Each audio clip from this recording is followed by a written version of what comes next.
Good morning, good afternoon, how are you going? And welcome to the Psg Cup Finals. My name is Falcone. I am joined by the wonderful Ark and Teddy. And we are ready to watch some amazing teams throw down with some Brawl Ball. Ark, how are you doing today? Doing good, feeling fine. Really looking forward to seeing how the teams today come together and battle it out in the stadium of Brawl Ball. It's great to see an event which brings together both the pro scene and some of the up-and-comers as well, as this is a regionalized event. Absolutely, it is. Teddy, are you ready to see some balls being kicked around? Yeah, I'm excited. I think that for most of us, Brawl Ball is one of our favorite game modes, and having only that tonight is going to be a ton of fun. I'm expecting some very, very heated matches. Excellent. Yeah, well, we're not going to have to wait too long as the games will kick off very soon. Before we jump into that, Ark, you mentioned this is a regionalized event. We have had, of course, the warm-up Psg Cup, which was an in-game challenge. Then we had national qualifiers. Then just yesterday, we had the group stage, 24 teams battling to make it through today. But today is the finals. Mode Brawl Ball. Format, best out of 7. You've got to score those goals. That's the only way to win today. And of course, the first prize is actually coaching from current Brawl Stars World Champions, Psg. That is quite an amazing prize, don't you think, Ark? Oh, absolutely. That is like the goal that makes up esports right there. I mean, as you were there in Poland last year, Falcone, casting that event, and yeah, great to see such a great prize being offered to the wider community in that respect. And yeah, really excited to see who's going to be able to capitalize on that coaching and whether that coaching may lead to even greater things to come in the future. Well, what do you think, Teddy? Because I know that you yourself, you're actually quite close to a lot of the players and a lot of these teams, or you know them quite well. Do you think this coaching is something that could make a big difference to them? Yeah, for sure. I mean, it's a golden opportunity, as Ark said, and you can't really measure it, right? It's like knowledge that can be transferred and lead to extra advantages coming into future competitions. And it's just such a tactical advantage you can gain over other teams, especially since PSG, it's not a team from EMEA, it's not a team from Europe. So they don't really get to scrim or practice a lot together anyway. So it's honestly such a good opportunity for those teams.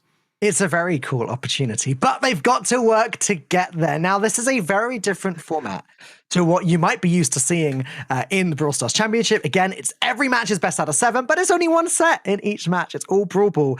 Ark, Teddy, why don't you take a look at the bracket? Cool. Let's have a look at the bracket on the screen in just a moment. Here we go. Straw Hats versus Bro Sports. It's going to be up first in our quarterfinals. That I'm quite looking forward to. Bro Sports have just been very much on the cusp of getting into the BCS side of things as well, the BSC tournament. So I'm looking forward to seeing how they perform today. There's also a Polish team as well. It's Clan versus Final Stand Esports. Now, Final Stand did make it through into the quarterfinals based on the tiebreaker. We were collecting some of the win rate stats during the PSG challenge in game. So they did make it through despite losing to AC Milan Clash. You'll be playing later on against 5-hour matchmaking. And also we have up today Senpai versus Reply Totem. Yeah, and then finally, for the last quarterfinal, we'll be moving on to AC Milan Clash versus Fave. Uur Matchmaking, a Dutch team, Dutch name for it as well. We were talking earlier, a bit of a struggle to pronounce, but since I'm Dutch, I have a bit of an advantage here. But yeah, I mean, I think looking at this bracket, we can see some really big names in the region, especially AC Milan Clash. That was the monthly finals winner in the previous month. So I think that's one of the big teams we'll be looking at tonight. Yeah, absolutely. But there's, at the end of the day, these teams, they're not going to last all that long, as it is going to be single elimination. We're going to start hitting things off with the first quarterfinals very soon. We've got a lot of matches coming up. 3 casters, we're, of course, going to be rotating through the day. And I'm really actually excited to kick back, relax, and watch you guys shoutcast the first one. Are you looking forward to this arc? Yeah, absolutely, for sure. I mean, this is the first stage, so there's going to be a bit of time for the players to kind of like feel each other out. We do already have some bans as well to talk about in just a moment, so really keen to see like who is going to be the first to really make their mark. And getting ahead of the game is so important. Very different kind of format to what these players are kind of used to. I would say a best of 7 is going to mean that a lot of quick turnaround in terms of games and a lot of quick comp changes also. Well, guys, I've got my popcorn ready, so I'm gonna sit back and relax. You two, take it away. Awesome. Thank you very much, Falcone. We're going to be heading straight on in. No waiting around at all. Probably a bit of talk just before then. Tell you, maybe talk us through some of the bans. I mean, I did notice earlier that Stu and Byron are 2 of the brawlers that are up first for bans. Do you think those are kind of wise bans in the grand scheme of things? I think they're very safe bans. They're not very map dependent because those brawlers are going to be good pretty much everywhere, especially in Brawl. I think Stu, we're going to see that ban a lot, actually a lot. It's just a really, really strong brawler that a lot of players are not very comfortable with, and they just don't want to take the risk of facing it. And yeah, Byron has been so strong overall, providing so much healing, very annoying poison as well from afar that slows things down and makes it hard to reset. So yeah, I think those bans make a ton of sense, Ark. Yeah, Byron for me is a really big brawler, which people tend to struggle with. Having that ability to both heal and take away damage as well can put so much pressure on the opposition. Stu, as you rightly say as well, very troublesome to really kind of like make your shots hit and count in that respect. A good pro player is going to be whizzing around the map like nobody's business. So I think that's a pretty decent option to eradicate from the mix straight off the bat, really, for me. The meta's pretty good right now, I would say. There's a lot of decent options available. I would say that the brawlers that come to mind, for me at least, from those bans would probably be brawlers like Amber, brawlers like Colonel Ruffs, various things like that. Rose is a pretty good option as well at the moment, considering how tanky she is in that respect. So yeah, very keen to see as well what we're going to see coming up just next. We're in straight away, Teddy. Yes, and a strong push from Esports. That's already a goal for the German team. Kicking things off with a 15 seconds goal, not even 10 seconds goal. That's impressive. Yeah, that's a pretty decent start for Esports, and they're not slowing down above that. My goodness me, that BB Poco combo was able just to absolutely demolish through the defense line. And what a quick turnaround. I think we might see a couple of games like this today, as Brawl can be over in like the fastest of moments. Yeah, I honestly think that Esports, they just had way too much healing and health there. That they just couldn't deal with it. They had a very control-based comps on the Swiss side. And it like that just doesn't work when you have so many tanks and Poco supporting those tanks pushing forward. They don't even need to really attack or do anything. They were just running forward, getting healed, and that comp was just not really versatile enough from Straw Hats. Yeah, just powering through and just making those moments count. And I think that's the thing teams have got to be a little bit cautious of, is some of these maps do lend themselves to being overrun quite quickly with a tanky comp, Poker double heal. It definitely is something that's, there's some brawlers that might lend themselves well to countering, like Colette, like maybe B. We haven't seen too much of B, but I think in this instance, the teams that are kind of the more notorious, I feel are going to go with that kind of strategy of just trying to overrun things straight away. Yeah, I mean, if you want to get a dominant start, it's definitely the way to go. And I mean, Straw Hats were just not ready for it. They didn't even have a single brawler that was really able to counter this in any way.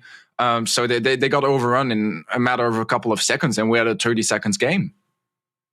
Yeah, and I think that we might see the similar kind of strategy approaching. Just looking back at the bans, it was Amber and Stewed, by the way, just to look at that. So I think Byron might still be on the cards here. And that would be another brawler which would lend itself quite well to kind of like having a good tanky push, having some healing as well.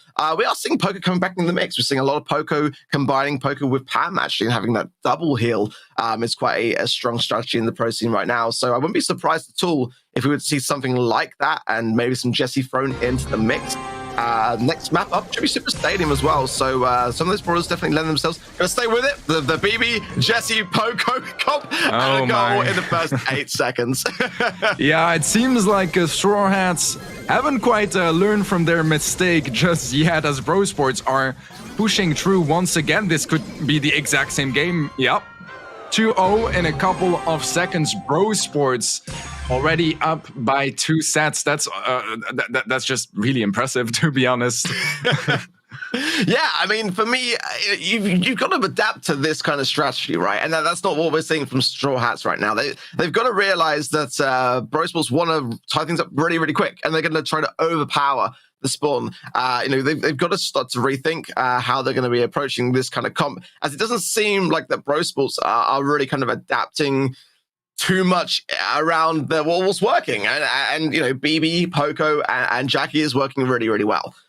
Triple is a bit more of a potential opportunity to mix things up, coming up in just a moment. But time is ticking. We've got a best of 7 today, so there's not going to be much time now for Straw Hats to adapt. Yeah, I think that probably Straw Hats really likes control, since they're picking so many control brawlers, and they're good at taking control. The problem is they don't even have time to do any of that, right? They just got pushed immediately. They're going to be struggling in defense because they don't have a lot of burst, not a lot of DPS. So I think even if they want to, keep the same strategy of going heavily into control, they need at least one brawler on the team that can stop those pushes. I'm thinking maybe some M's. They tried Jessie and 8-Bit here, which is already better than in game 1, but it still wasn't enough. Yeah, they've got to bring out some big guns, and they've got to start to slow the pace. I think at the moment, Bro Sports are really thriving off that momentum, and you can really demoralize the team by getting a really, really early goal in these circumstances. So, they're going to go with a Poco, Rose, and Jackie themselves, something tanky double hill combat. At the same time, the speed of the Jackie on Bro Sports side of things secures the goal once again in the first 8 seconds. I think this is on its way to be the quickest match I have ever seen, especially for a best of 7. But we have a push now for Straw Hats. This is going to be their first opportunity and should be a goal as well. Straw Hats tying things up. Okay, nice. This is what I wanted to see. Straw Hats with a bit of fight still left in them, and I think definitely matching the comp in terms of the strategy is a wise move, but now a bit of an opening for Brawl Sports. The pass does connect, and do not miss that opportunity as Brawl Sports can take on the third set. Yeah, it seems like Straw Hats wanted to match the same pace than Bro Sports has been bringing in since game 1 already. And it hasn't quite worked out. We saw a bit more of a chance this time as they found a goal. But still, it's consistently Bro Sports overrunning their defense. And they're going to have to adapt because, if I'm correct, it's already match point coming up. Or Yeah, match point for Bro Sports, and this is the thing that they've kind of gotten with the best possible comp at the very beginning. So, like, for me, Straw Hats are kind of behind right now. They kind of missed the opportunity at the very beginning to kind of like choose the right comp, and now they're realizing what that is based upon what they've seen and played against from Bro Sports. They're behind. They have to kind of now think ahead, and this could be an ideal time for Bro Sports to mix it up even more. But at the same time, maybe not, because again, this is working out pretty well for them so far. Yeah, I feel like Bro Sports don't really have a reason to change just yet because it's been working out perfectly. I mean, if they do change, don't get me wrong, that would be a really big surprise for Straw Hats since they've been playing the same comp for 3 games in a row now. So I'm hoping for some sort of a change, but I feel like Bro Sports don't even need it at this point. Well, Backyard Brawl's a different map, so it's a lot more open. There's a lot more opportunity to kind of like, I think we might see a bit of a change. I think that Jackie's going to struggle in Backyard Brawl for me. So that would be a brawler which I think they might want to reconsider. They are going to mix things up quite yet. So we have Mr. P, B, and Colt. I think that's pretty decent. But Ruffs is on the Straw Hat side of things. I the moment, though, they're all going down like flies, and it is Bro Sports fully in control right now as Aaron approaches the goal. A shut down of the gadget. Nice defensive work, though, but Bro Sports will still pick up the early goal. Yeah, they are proving us that, even on some different comps, they're still able to dominate against Straw Hats. Straw Hats, though, this is going to be their chance, and actually they need to win this game, get the next goal. It's not going to be happening. Aaron was a bit of a flex towards the end in a self-pass, but that's already match 1 over, Ark. I barely got a chance to actually heat my popcorn up, guys. What? I don't understand what happened there. Teddy, what do you think just went wrong for the Straw Hats? I think they were just not really able to deal with any of that Poco double tank stuff. Just too much healing and some questionable comps from Straw Hats, just not really ensuring they would be able to counter that by bringing in some more counters. They went for some very control-based brawlers, and they never had the chance to actually take control because they were overrun from the first second in. Honestly, guys, you were casting for about 4 minutes. I mean, I don't even think that's an exaggeration. That is, as you said in the broadcast, Eddie, that is the quickest match that certainly I've ever seen, at least. Ark, do you think we're going to be seeing this for the rest of today? I think that we might see the pace slow down a little bit as we get on towards the day. But maybe Bro Sports just felt they wanted to get Falcone back in the mix. I mean, that could well be the reason why they wanted to tie things up so quickly. But, I think, I've definitely got my eye on AC Milan Clash and what they're going to bring today. That might definitely mix things up quite a bit. All right, well, you guys take a look at the bracket and let's see how it's updated since that very fast match. I mean, honestly, if the games are this quick today, this could be a short stream, but I've got to say, I think it might be mixed up slightly, especially if Final Stand Esports can maybe meet up with Bro Sports. That could be a good game, but they're going to have to get through the might of Chia Clan from Poland in order to do just that. Teddy, what have you got your eyes on in the lower part of this bracket in the quarterfinals? I mean, obviously, AC Milan Clash, they're arguably the best team in the world for Brawl Ball. Now playing in an only Brawl Ball event, I'm expecting some serious domination over there. On the other hand, I mean, their opponents, the Dutch team, they are also monthly finalists this time. So there's a lot of level over there. Senpai versus Reply Totem is also a pretty interesting match. I feel like it's a bit more even out than the match all the way on the bottom. But Reply Totem, they've been on a terrific form in the last couple of months as well. So they're a scary looking team. Yeah, I couldn't agree more, actually. I think Reply Totem could be a really, really solid game. Well, Falcone, you're going to be casting this one. So give us your thoughts on what team you think is going to go well in this next matchup.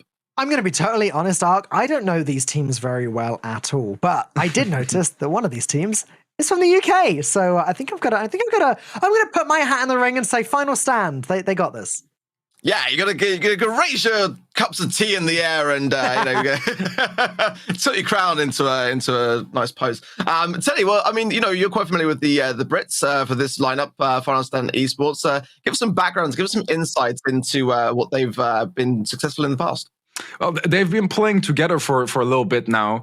They've had some pretty good results as well regarding monthly qualifiers. I think they went 8-1 and lost of tiebreakers in the first monthly finals, and they just didn't make it this month as well. I think 7-2, something along those lines. So they've been competing and achieving some pretty good stuff, beating some really solid teams as well. I think it's just about finding that consistency until they can really, start dominating the top. 100%. Guys, the players will be getting into their lobbies real soon, so I will leave you guys to it. Take it away and discuss whatever you feel you need to discuss in the pre-match lobby. All right, thanks, Ark. We will. Don't get too comfortable, because I know from experience that this break might not be that long for you. But anyways, Teddy, we've got our bans. Let's take a quick look at this. It's actually the Ruffs and Stew ban happening for this match. And do you know what I like to call that? I like to call that the fun killer bans, because that is the two most recent brawlers. Just get out of there. We don't want new stuff in the game. We don't want to play that. In all seriousness, what do you think of those bans? I think they make a lot of sense. It's going to be quite interesting, because if you look at that previous match, Ember is a counter to Poco Double Tank. So I'm assuming it may have been banned by Bro Sports because they wanted to play Poco Double Tank non-stop. In this case, Ruffs Not quite as good of a counter to Poco. So maybe they're going for a bit of a slower play. I'm not entirely sure. Ember is going to be available. It's been really strong in Brawl, notably to defend. So I don't know. I'm hoping for a bit of a slower placed game, a bit more tactical, because the previous one was just so fast. I just couldn't believe what I was watching.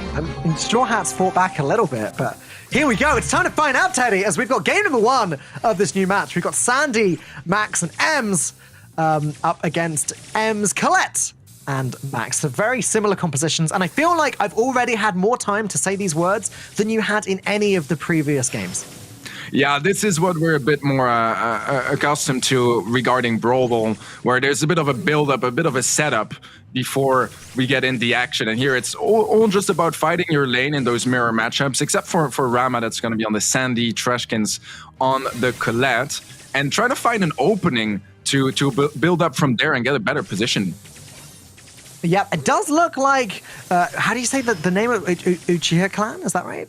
Yeah, Uchiha clan. Uchiha clan. It does look like Uchiha clan do have a bit of an upper hand there, with the Ems on the right side making a really nice push forwards. Mr. Tom is getting weak, and the whole team being pincered back into their goal. I mean, it does feel to me like it's only a matter of time before Uchiha clan get to score this goal. But Final Stand trying to make a final stand here with that Max ult. Yeah, Cannon getting up close and personal, but has to back off with a nice super from Meow that doesn't have a name anymore, it seems like. Tom gonna be matching that fight. We actually had a kill that was Rama that went down to Trashkins, I believe. Ooh. Yeah, I mean, look. Firstly, look how long this match is going on, Teddy. Like, this is maybe. Oh God, take it back. You can get comfortable. You can get comfortable because this is going to be a little bit longer, especially now with Final Stand actually pushing forward but leaving the ball behind. This shows that they're not going for a big push here. They're just trying to get better control of the map here. They had pretty bad control of the map for the first part of it, but now they're trying to change that.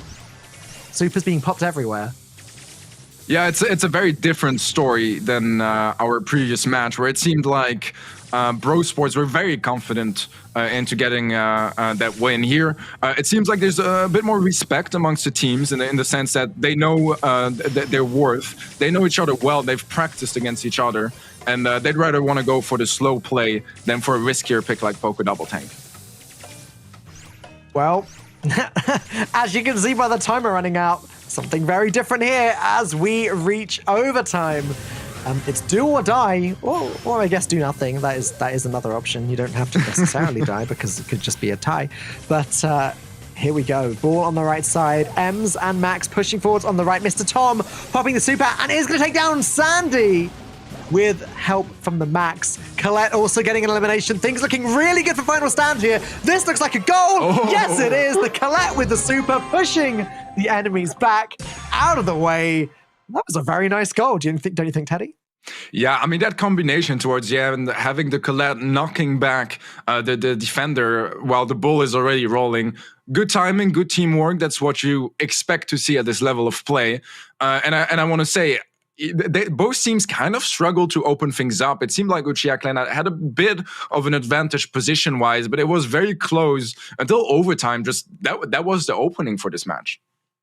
Yeah, absolutely. It did just become a game of let's just stand around and wait for the terrain to disappear. I will say though, and I said it at the time, and I'll say it again now, it did look like Uchiha Clan had the big advantage at the start.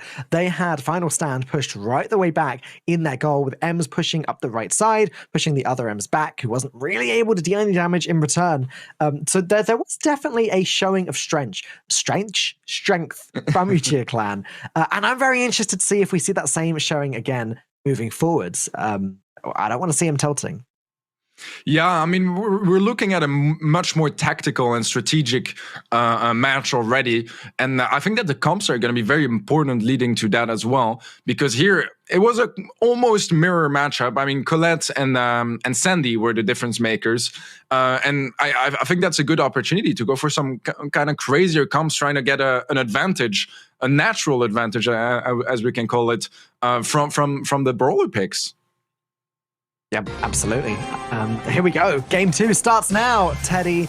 And it's going to be slightly different compositions, in fact, very different compositions. On both sides, we've got Barley's and Jesse's having appeared. Mr. Tom remains on the M's, whereas our no-name player, remind me who that was, Teddy? That's now Mr. P. It's Meow, I think he's That's he's Meow, called. okay. But again, it's going to be another slow start. No Poco double tanks happening this time. Just a battle for damage, a battle to get those supers charged up. Yeah, it's all about building up to go slowly for push and to find some better positioning, get a stronghold position against your opponents. And as you said, right, those supers, they are ways to open things up, get some stronger movement going for your team. Final Stand gonna push the ball away for now. I want to keep it around the center as Atkins goes for the turret. It's gonna get destroyed immediately, but he does find a tag onto Meow, which is gonna push him at least a little bit back. Honestly, Teddy, still just not that much movement. You've got the porta turrets coming out now. Maybe they'll be able to cause a little bit of trouble for Final Stand. But really, it's honestly looking like the next minute, probably not all that much going to happen, and it's going to be another overtime goal. Yeah, that is very much possible. I mean, overtime is just so good to open things out. Hang on. Mr. Tom, go. Oh, just about survives that somehow. I really thought that was going to be an elimination there. I got excited. So far, no kills, I believe. Maybe there's been a single kill. Yeah, Mr. Tom did go down, but the positioning was strong enough for Final Stand to hold it. Atkins goes down. Tom is low HP as well. He should be This is looking there, disastrous for Final Stand. They all go down. Uchiha Clan don't have time to score before the respawns come in, but they've managed to get the optimal position on the map. Now, in theory, it should just be a matter of time for them. Exactly. Getting those better positionings are very important, because now if they get a kill or two, that should be convertible into a goal, and that's where you want to go. Ultimately, kills don't really matter until they turn into a goal for your team, because that's what counts here in Brawl. But here we go. It's where everyone is when these terrain goes down. The turret, the Barley super. Things are looking bad for Final Stand. Jesse falls, Mr. Tom falls, and Uchiha Clan are gonna tie up this match. That is going to be 1-1. Well, this is a dramatically different match to what we saw previously. Yeah, I mean, we had some throwers in the mix as well. There was the Barleys on both sides. Mr. P on the side of Uchiha Clan did a lot of work, I have to say. And Mr. P is just so strong. It deals quite a bit of damage now. It is really strong at taking control and overall harassing with those porters, hitting people behind walls. He was doing really well on his side, and that's what ultimately created the opening for them to get such a strong position getting into overtime. Yes. I mean, there's a reason we've been saying for a while now that spawners are very good at the moment. And the way that these teams are pushing each other, Mr. P sat at the back with his super, sat at the back. It's going to keep spawning, and there was absolutely nothing that Final Stand could do about it. They just had to accept that for the rest of this fight, we're playing 3 against 3.5. Sort of. Yeah, I mean that's the strength of it. And if you time your pushes well with your porters, it just gives you a bit of extra HP. Your opponents have to use some extra shots. So even if you go for a duel, they're down 1 or 2 ammo, and it's a great way to open things up. Mr. P is just overall one of the best brawlers in the game on every single map here. Yeah. Mr. P, definitely very powerful. There is no denying it. So we'll have to see if Mr. P comes out again in the next game coming up very soon. But again, Teddy, I can't quite get over how different this overall match is looking compared to the first one that we saw today. I was watching from behind the scenes. I was watching Straw Hats versus Brawl Sports, and I was sat there thinking, is this what we're going to get all night? Like, this is, I mean, I'll be ready to go and have my dinner in 30 minutes. But no, this is obviously a much closer match. Do you think that speaks to the teams themselves just being more evenly matched, or do you think there's something else going on here? I think they are more evenly matched, but I think there's just a bit of a level of skill difference between some of the teams. And that leads to having a bit more of an inability to deal with Poco Double Tank. Because Poco Double Tank absolutely dominates at lower levels.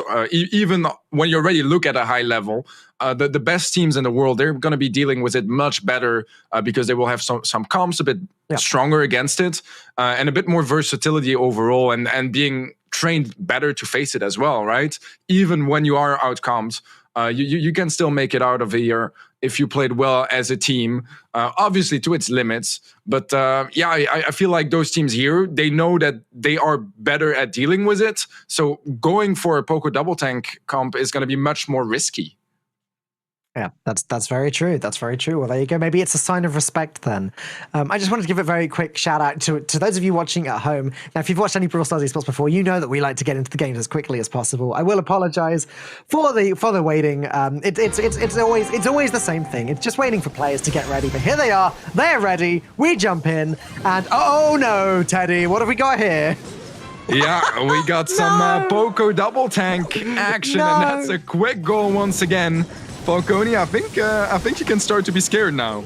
Well, the Amber was supposed to be the counter to the Poco Double Tank, as you were saying before, and it does look like this second push has been rejected. Mr. Tom goes down, and Frank and Poco having to back up. Mr. P, Amber, Barley all pushing forwards. Frank is going to get the super off, but it does only hit the turret. So, Uchiha Clan starting to look a little bit better now. Yeah, you can already see that Amber in the mix just makes it a bit easier to deal with Poco Double Tank. It wasn't enough on that first push. The second time, they were a bit more ready for it, and they managed to push them back. And now it's going to be about finding control, which theoretically, Uchiha Clan should have a slight edge on, but it's easier said than done. Poco Double Tank is just really strong overall, and it's just always a threat to deal with. Who said that Frank needed that much HP, Teddy? Like, Frank is a big, beefy boy. And honestly, so is BB with the shield up. Like, there is so much that she can withstand. However, Uchiha Clan are doing a really good job of chewing up the members of Final Stand Esports. BB pushing, but is going to get wiped out. However, it's not enough to just eliminate these brawlers one at a time. Uchiha Clan need to find an opportunity to score a goal to tie up this game. Yeah, exactly. They're one behind Final Stand. They don't mind getting some trades and buying some time because in 45 seconds, unless Uchiha Clan find a goal, which is looking pretty good now. Yeah, it's suddenly just got better. Frank's super ready, but he's going to have to back off to get away from the Amber. He might have to super and get rid of his own defenses there. Although Mr. Tom able to get that ball out of the way. Just buying even more time for Final Stand. They don't mind running in one at a time and dying if it means that Uchiha Clan are getting no closer to the goal. And now, Trash is just waiting to get that super to just shut down the game. Yeah, and I don't really see too much they can do about it. That bubble was nasty from Mr. Tom, finding tons of value. The stun comes through onto NG. That's going to be a kill. No time left. No time. As Final Stand Esports managed to take this game home. It was the closest Poco Double Tank match we've seen so far on the day, but still, Poco reigns supreme. Yeah, I mean, that was a very interesting dynamic when it came to that game. Obviously, the first goal, I don't think we need to talk about that a lot. We all saw what happened there. They scored immediately. But the second goal was sorry, there was no second goal. It's where it got interesting. They were literally just running in one brawler at a time. I feel like I've never seen this in pro play before. They were just walking in one brawler at a time. Frank walks in and dies. BB walks in and dies. Frank walks in and dies again. And at first I was sitting there being like, oh man, they're getting torn apart. But then you realize actually, they are very efficiently buying a lot of time because while the other team are putting all of their resources into dealing with one brawler, the next brawler's coming in, the ball's making no progress, and it really worked out. Yeah, exactly. This all went down to that early lead, right? Because I think that if they didn't get that quick goal here, Final Stand, they would have struggled a lot more to get a good push going afterwards. And that could have maybe favored Uchiha Clan in the long run. But here, yeah, that early goal meant that they could just defend them. When I say defend, that can also mean just pushing up one by one, on those tanky brawlers. When you have something like a Mr. P to deal with it, it's not a whole lot of damage. And a Barley as well, they just don't do well against those tanks. You need to commit 2 players to take down one of those tanks. And it's just not really feasible for Uchiha Clan to take back any sort of control with that. Yeah, absolutely not. Very, very well played from Final Stand. Now, my question, Teddy, is do you think they're going to try the same thing again, or do you think they're going to switch it up? I think the little thing I want to point out is they did win even though the other team had an amber, which I thought may have encouraged them to do the same thing again. But it looks like, not giving you the chance to answer, looks like they didn't. And we're going to see some Byrons. Yeah, Byron obviously is just really solid overall, and there is this a combination you can do with 8-bit where the damage booster is also gonna enhance the healing. It's insane, isn't it?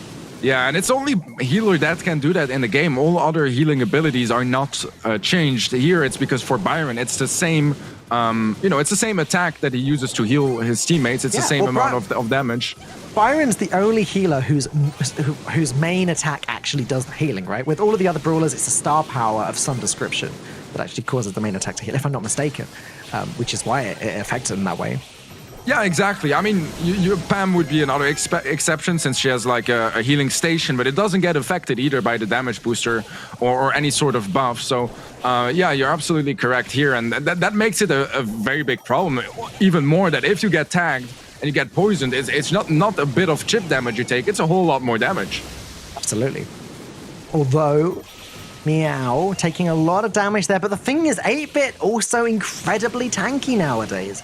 A lot of health in that 8-bit. And these Byrons are both doing a fantastic job at keeping their friendly 8-bits alive. I mean, how do you kill an 8-bit in this position? How do you kill an 8-bit that's being like super healed like that?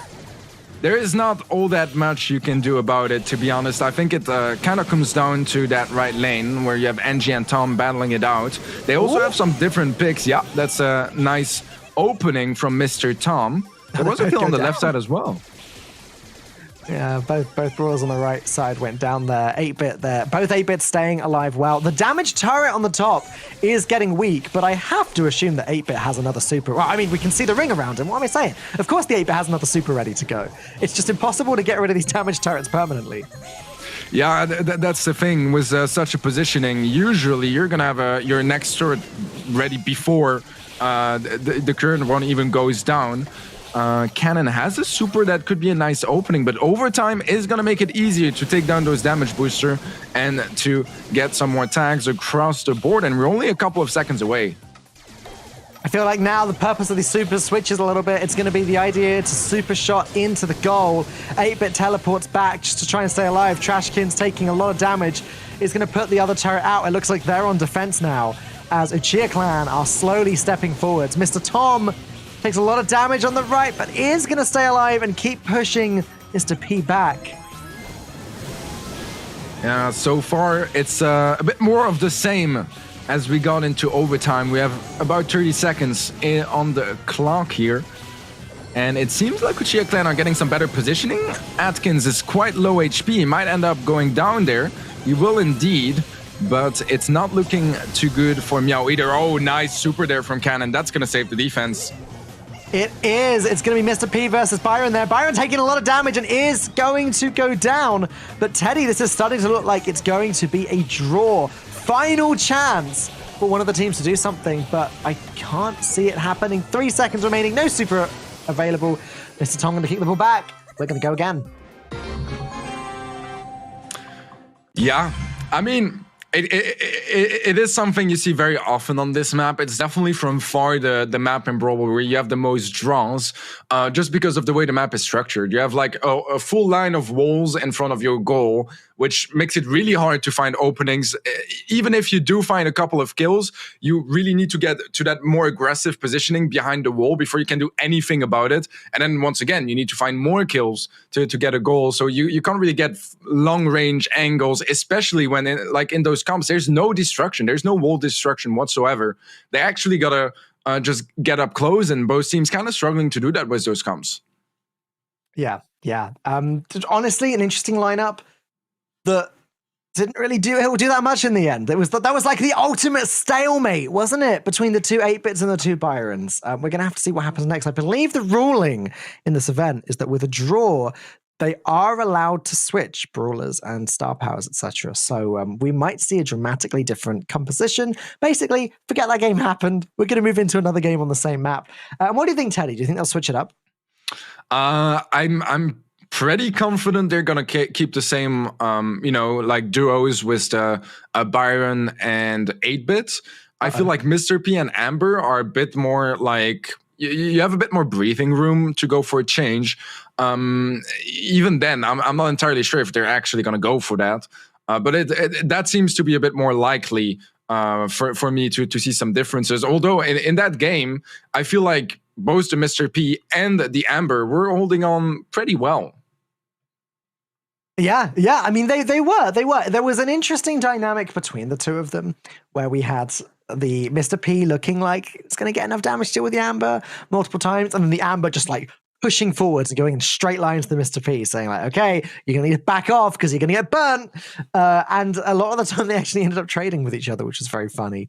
I don't know what to expect this time. Is there an obvious counter to the Byron 8-bit combo that maybe we're missing? We're going to see right now. Oh, it's a different map. Oh, it is a different map. Oh, so it's not the same map again. We move on to the next map. Okay. My mistake. I wasn't aware that's how it worked. Yeah, me neither. Gonna be completely honest a lot with of what you. we just said useless, but that's fine. Sneaky fields, here we go. Yeah, that is going to be a bit of a better start for Chia Clan, at least control-wise, but with that super from Kane and... Okay, so it is correct that we are supposed to change maps, if I understand that properly. But anywho, Uchiha Clan, they have a bit more center control so far, but that's not going to result in too much until they find an opening, and Atkins is the one going aggressive now. Yeah, we've got both of these Sandy supers in the middle, and all out chaos with the M's smoke everywhere. But Mr. Tom, the only surviving member of Final Stand, alive. The rest of Uchiha Clan are pushing forwards. There wasn't really much movement though. I wouldn't say that this has increased their control by much. They've got control of the bush, which is good. M is popping a super and actually dealing a lot of damage. They're taking out Kanan. Maybe this is Uchiha Clan's chance. Yeah, it seems like they're getting slowly around the map, closer and closer to that red goal, but they still got a little while to go here before they can actually score. And Final Stand, they managed to push back some more control in their favor. Brawl is cornered as well, so even if they end up losing a couple of players, it might still not be enough. That's a nice double kill. I think this should be a goal indeed. Team wipe, and Uchiha Clan take the lead. These teams seem so evenly matched, Teddy, because it's been very back and forth between the two of them, and that is Brawl Ball that I like to see. M's on the right there, on the right lane, taking fire, dealing damage, but it is going to be Trashkins going down first, which looks very nice for Uchiha Clan. They're actually going to just discard the ball, just get rid of it. We don't need to score, we just need you to not score, and we are going to put out an all-out defense and not let you pass this line. And with Meow's super dealing a lot of damage to the M's, it looks like Uchiha Clan might have bought just about enough time to stave Final Stand Esports, keep them away, and claim this victory. The score is now 2-2. Wow. This is so close compared to the last. Like, what? Hang on. You guys were casting the last match for about 4 minutes? Maybe 5? We've been here for 20 minutes, and we're even halfway through? This is a very different caliber of match. Yeah, it's a completely different story, and I think that's also a lot to do with both teams not really going for Poco Double Tank in general. It's a bit of a risky pick overall, right? It brings some very interesting counter dynamics here. It's very versatile comps on both sides, which means it's also harder to counter them, and they themselves don't really counter any comps too much either. So it's a very even playing field, and you don't really get too many natural advantage from those brawler picks. No. But I'm very excited to see now moving forwards which of these two teams is going to come out on top, because we've seen some really great things from each side. Obviously, we saw the rather disgusting Poco double tank strategy coming out from Final Stand earlier, but we just saw a really nice game from Uchiha Esports. Uchiha Clan. Now, Uchiha Clan, from my perspective, seem to be the slightly more consistent team. They seem to be more measured. They seem to be doing a better job of keeping control of the game. Whereas Final Stand they like final stands. Let's put it that way. Like, they seem to be a lot of last moment victories and that kind of thing. What do you think? Yeah, as you said earlier, I feel like both teams are very evenly matched out here. And honestly, coming into this game, I had no clue who would take this one home. I feel like overall, one interesting difference to notice is that Uchiha Clan, this is their like official roster in any type of events. Here for Final Stand, Atkins, he's called Trashkins in game here, he's just like subbing in. So he's not usually in that roster. Okay. Well, it's going to be similar comps to usual. No M's this time from Final Stand. I guess they feel they've been out-Ems'd by Meow, and so they've decided to switch up to Amber instead. And again, we've got this long battle for the mid once more. Max popping the super, though, and there is going to be a bit of a push in the right couple lanes. Max grabs it, he's going to pass it to Sandy, but the Kanan's Max going to dash forwards and interrupt. But the push continues from the Uchiha Clan. Final Stand are looking like they're in a little bit of trouble here. Yeah, good early positioning for Uchiha, although they are falling back now and we're getting a bit closer to a reset. But look at Rama, it's coming in full speed there with the max movement speed boost. It's going to go for a pass forward. No one is really able to catch the ball here, which means that Final Stand are the team going on the aggression. Now Cannon going in quite aggressively does get dissuaded by Rama and NG respawning. Yeah, very nice super pop from the Max there. Gonna just push the other team back with everything they've got. We seem to have a bit of a reset in the center. Sandy taking a lot of damage on the right there, having to retreat. And now with Max on fire, Final Stand are looking a lot better this game. Yeah, they have some really strong positioning as they're getting closer and closer to that goal. But we do manage to get those heals back on Uchiha. They are back full HP, ready to go in. And that's Rama taking down Atkins, finding a nice opening for Uchiha Clan to finally get out of that defensive position and try to maybe go back for some center control. The nice burn from Tom onto Meow is going to be a good way to open things up for Final Stand. Yeah, I mean, again, we're at that same point again, 22 seconds remaining, and Final Stand have marginally better position of this match, but Uchiha Clan are going to try and shut that down. They dismantle Mr. Tom. Max grabs the ball. If Ems can stay alive, she's looking good. Sandy healing up to full health with a gadget. This is a disaster for Final Stand. Uchiha just need to grab that ball for a moment, but they all go down. Yeah, this is looking good for Final Stand with 2 players down. NG is going to be joining them now.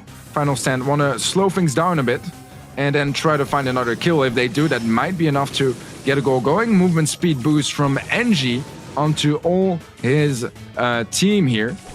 But they're not really able to get up close against anyone, and they're getting tagged from afar. Rama on the left side.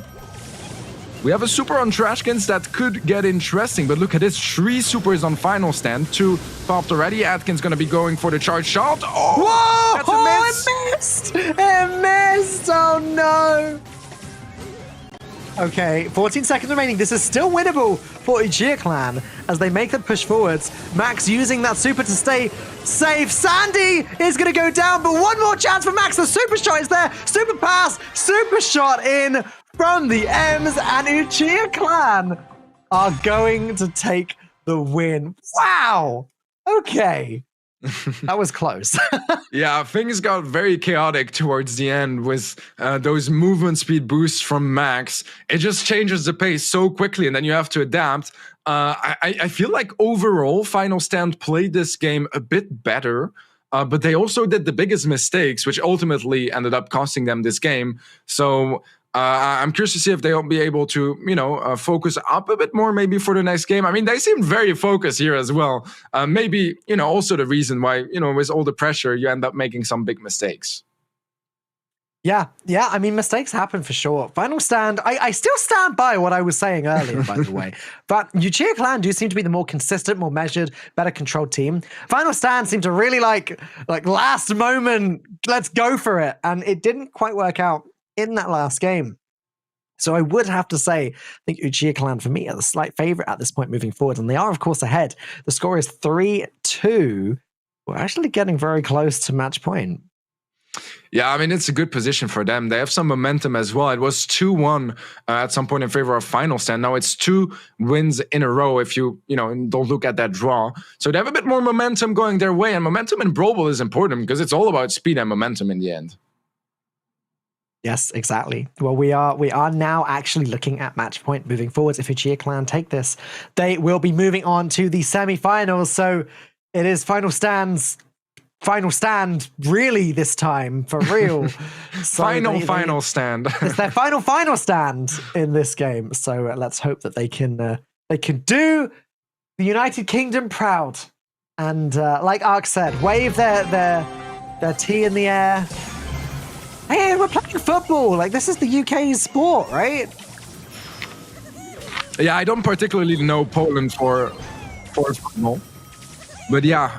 We have a strong early push from Final Stand. They are going for that Poco double tank comp. The shot from Tom, that was a close one. Didn't quite work out, and we move forwards again. The Max Super gets popped. This looks like a good opportunity for Uchiha Clan. Frank goes down, and the funneling one brawler in at a time will not work this time because Final Stand still need to score. However, that seems to still be what they're doing. Frank runs in, doesn't slow down, dies, does the same thing again. But look how close the ball is to Final Stand's goal now. Yeah, they're a bit more in danger. And if you look at their comp, the Poco is great at healing. It's great at keeping you alive, but it's not great at defending because of the very low damage output. And if it comes down to it, they can just slide through it. Still no goal, but again, Uchiha Clan are in that better position, and they obviously outrange the other team nicely. Trashkins just staying hidden in the bush, now having to attack that porta turret twice. That just goes to show why Mr. P is so annoying. Oh yeah, absolutely. And the longer the home base stays, the more porters and the more value you get off it. Look at that. Atkins actually taking substantial damage from the porter himself. And Rama manages to close out that kill. Uchiha Clan not going for a big push, though, not trying to get close to that ball. I guess they're playing for time now. They're playing for overtime. Maybe I guess they feel they have the better chance, and that would make sense, as brawlers with range versus brawlers that don't have range. Of course, overtime should favor them. Yeah, you're absolutely right here. If you look at BB and Frank, they rely a lot on those walls to get some better positioning. Once they're gone, they're just going to be in the open, and they need to get so close. This is a strong push, though, from Uchiha Clan right before overtime. Tom is there to defend. He does get the ball, pushes it away. That might be enough to stop this push, but it's going to be Uchiha Clan with the better positioning coming into overtime. Yeah, better positioning, better composition for overtime. 5 seconds remaining. Final stand. This is your final stand. Let's see it. Ends with a very nice super there. Annihilates the Frank, who does go down as well. But still, Mr. P with super ready, super passes forwards. Mr. Tom goes down. Max pops the super. It's all falling apart for final stand. That is going to be goal, and that is going to be match point for Uchiha Clan. Impressive. I think we're further than match point already. It's done, Ark.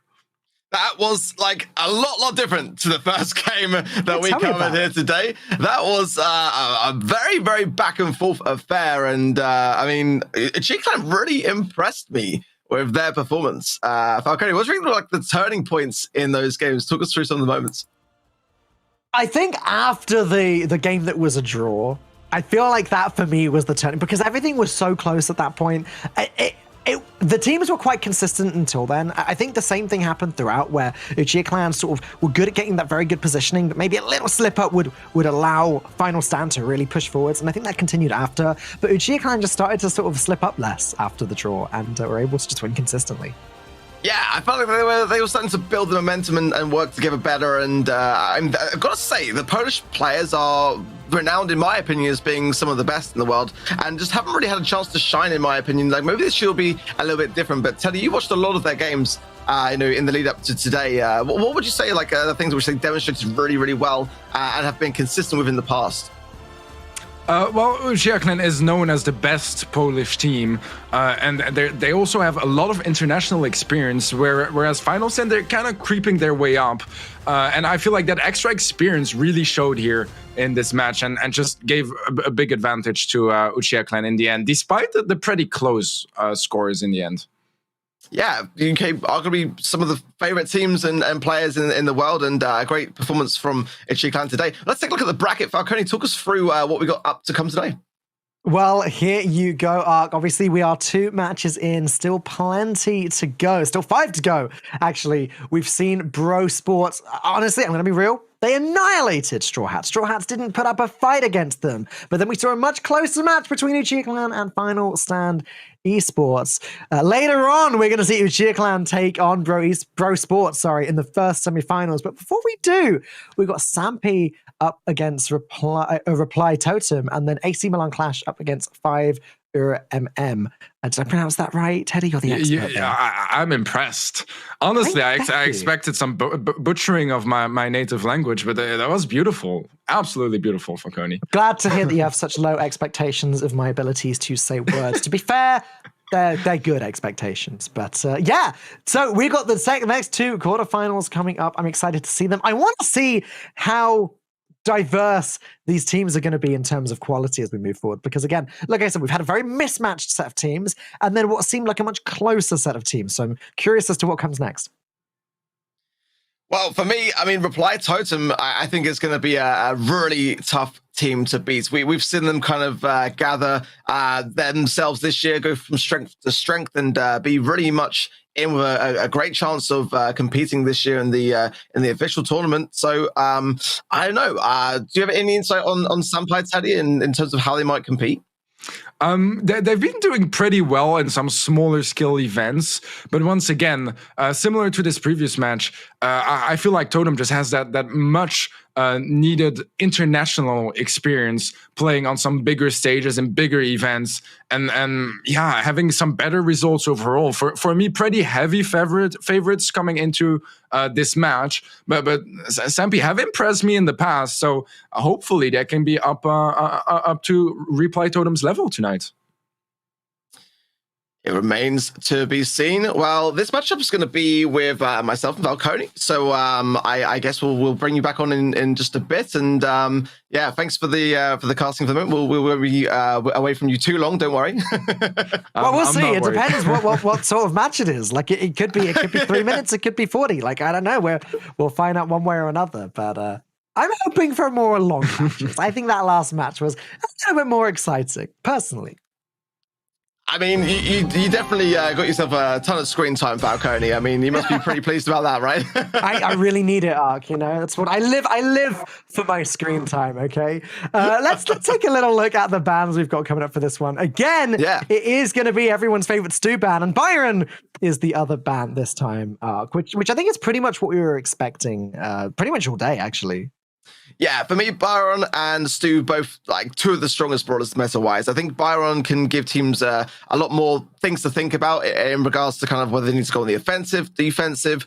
Normally, Byron's that kind of brawler that you want to get out of the mix, and then by him falling, the rest of the team kind of tend to crumble as a result of that. Stu is just a very difficult brawler to hit. Like, it's very difficult to know where to aim in advance of where he may or may not dash, and the best players will kind of like adapt to that same idea of like, you think I'm going to go here? I'm going to go here instead.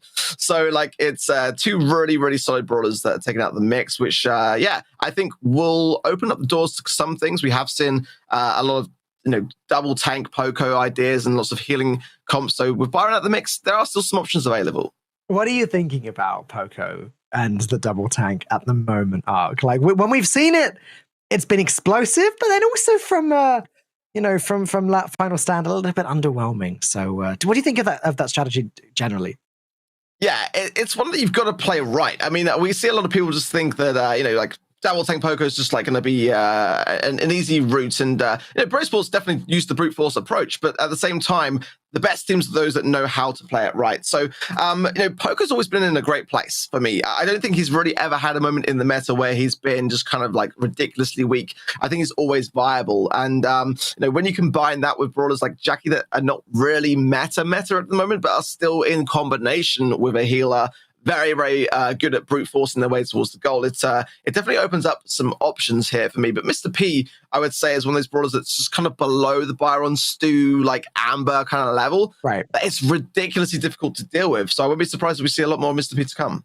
Yeah, Mr. P, just more and more. I always refer to him lovingly as the annoying brawler because you just a pain to deal with. You got to put so many resources into taking out the turret and then taking out the turret spawner and then taking out the penguin itself. We saw Frank in the previous game just struggling, having to lay down 2 shots just to deal with the turret. And that in itself shows how many resources. And, in Brawl Stars, time is money. You've got to wait for that ammo to come back up again before you can attack. It really does make a difference. Yeah, exactly. And all the time you're hitting or having to hit to take care of Porter, you're not healing. And that's where a lot of that pressure comes from. But speaking about pressure, I mean, Reply Totem for me, got to bear in mind are, a very, very solid team, which if they were to go on to win, they may end up facing Clash. And that could be something to get. I mean, we're getting a bit ahead of ourselves either way. But at the same time, I kind of feel like that would be an explosive game to see. They've got to get through this round first, and Sampai obviously the team to beat in order to do that. So do you think the Reply Totem are your team to watch out of all of the teams today? Or is that I can't say much? I just hate being asked, what do you think is going to win? I'm that guy who's always like, I want to sit on the back fence and just play the safe card here. But at the same time, I think that they have definitely come along so far since last year. And that can't really be ignored in any circumstance. I think that the team, I love a quote actually from Surgical Goblin, which was basically, fear the team that are putting in the most time in their practicing rather than the team that are at the top of their pedestal, top of their game, but maybe getting comfortable in that position, right? And I do feel like for me, Reply Totem are one of those teams which at the moment are putting their all into their scrims, into their practicing, and into their general prep when it comes to Brawl. Well, it'll be interesting to see if they do outclass the other teams competing today or not. I mean, again, it has to be said, AC Milan Clash, another very well-known Brawl Stars team. We've seen them a lot over the last couple of years. That team is not really a mystery to us. I would expect very good things from them as well. Do you think maybe this side of the bracket is just really, really insanely strong? I gotta say, despite that really early win from Brawl Sports today, I think that their next round of this competition is going to look very, very different to that. And I think now that we're approaching the next stages, the semifinals, I think that things are really going to start heating up. And whatever the outcome of the next games to come, I think the grand final is going to be absolutely insane. I just want to quickly apologize to everyone watching at home. We're just waiting for the players to get ready. I think there's been a little bit of an issue with connecting to one of them, but don't you worry. We're not talking for the fun of it. Although we do love chatting, Ark and I, we would much rather be watching some gameplay and talking about that. So don't you worry. As soon as the game is ready to go, we will have that brought to you. But Ark, how are you enjoying the Brawl Stars season this year so far? Obviously, there's been a month of the Brawl Stars Championship. There's now this. There's Brawl Stars that's really kicking off into action now. And it's really fun, I think, especially with all of the extra brawlers in the mix compared to last year. Yeah, absolutely. And it's funny you say about us just kind of like having this is our first stream together since last year, so it's really great to be doing that. Since the final was last year. I know, right? So, but yeah, I mean, having gone through all of last year and watching how the game's developed and adding new brawlers into the mix, I think that's always a good thing. I think the question on a lot of minds is how many brawlers is going to be enough, or how many brawlers could potentially be too much. And I think that for me, as long as there's new things coming into the game, new interactions, new approaches to what that brawler brings to the mix, I'm all for that. And I think that as a result of adding new brawlers, we've seen the competitive scene really thrive in that respect, because just people having to constantly mix things up and new introductions of gadgets, new introductions of star powers. It really does add that extra level when it comes to competitive, and the best teams are those that can really kind of adapt around those game changes. Right. I've now got a little announcement to make, a mini announcement. We're actually changing the order of the matches due to a bit of a confusion, maybe a miscommunication between the teams. One of the teams not knowing they're supposed to start now, they're not ready. So we're actually flipping it over. I know you were looking forward to seeing Reply Totem, but instead, we're going to watch AC Milan clash up against 5, I'm going to say it wrong, 5 MM. Teddy needs to be casting this one. Teddy needs to be casting this one. That's fine. We're gonna make do. But now, I just purely on the names themselves, I would expect AC Milan Clash to be the favorite here. Yeah, I mean, we wanted to reply to this, wanted to see how that would play out, but I think we've got a pretty good deal here getting AC Milan Clash instead for the meantime. I don't think they really need much of an introduction, really. I mean, they've been one of the fan favorite teams for many years in the Brawl scene now, and they did qualify in their group.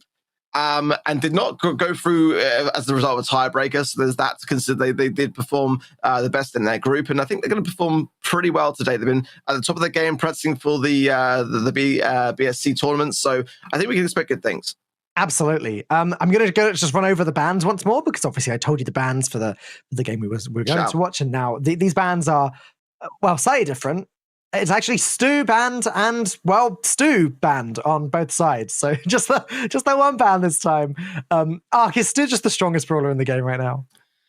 I think he is definitely on the cards for a balancing. I think we normally tend to see a decent gap from the introduction of a brawler into the mix to kind of like how it's playing out. And to the pro scene, it can be quite apparent in very early days because they play the game so much. But over time, the stats obviously have to be collected in the background, and various numbers need to be kind of like scientifically looked at, and to see changing a brawler is not really always like a hard thing to do, but finding the right change for that brawler is actually much more challenging. So Stu is designed to be a brawler which can whiz around the map, and obtaining a super from one hit is something that's unique to Stu. So you don't want to take that away, but I think kind of trying to find a balance there is something on the cards for the future. He's just a very unpredictable brawler, and that's the thing with the pro scenes. They want to be able to know what and where to shoot, right?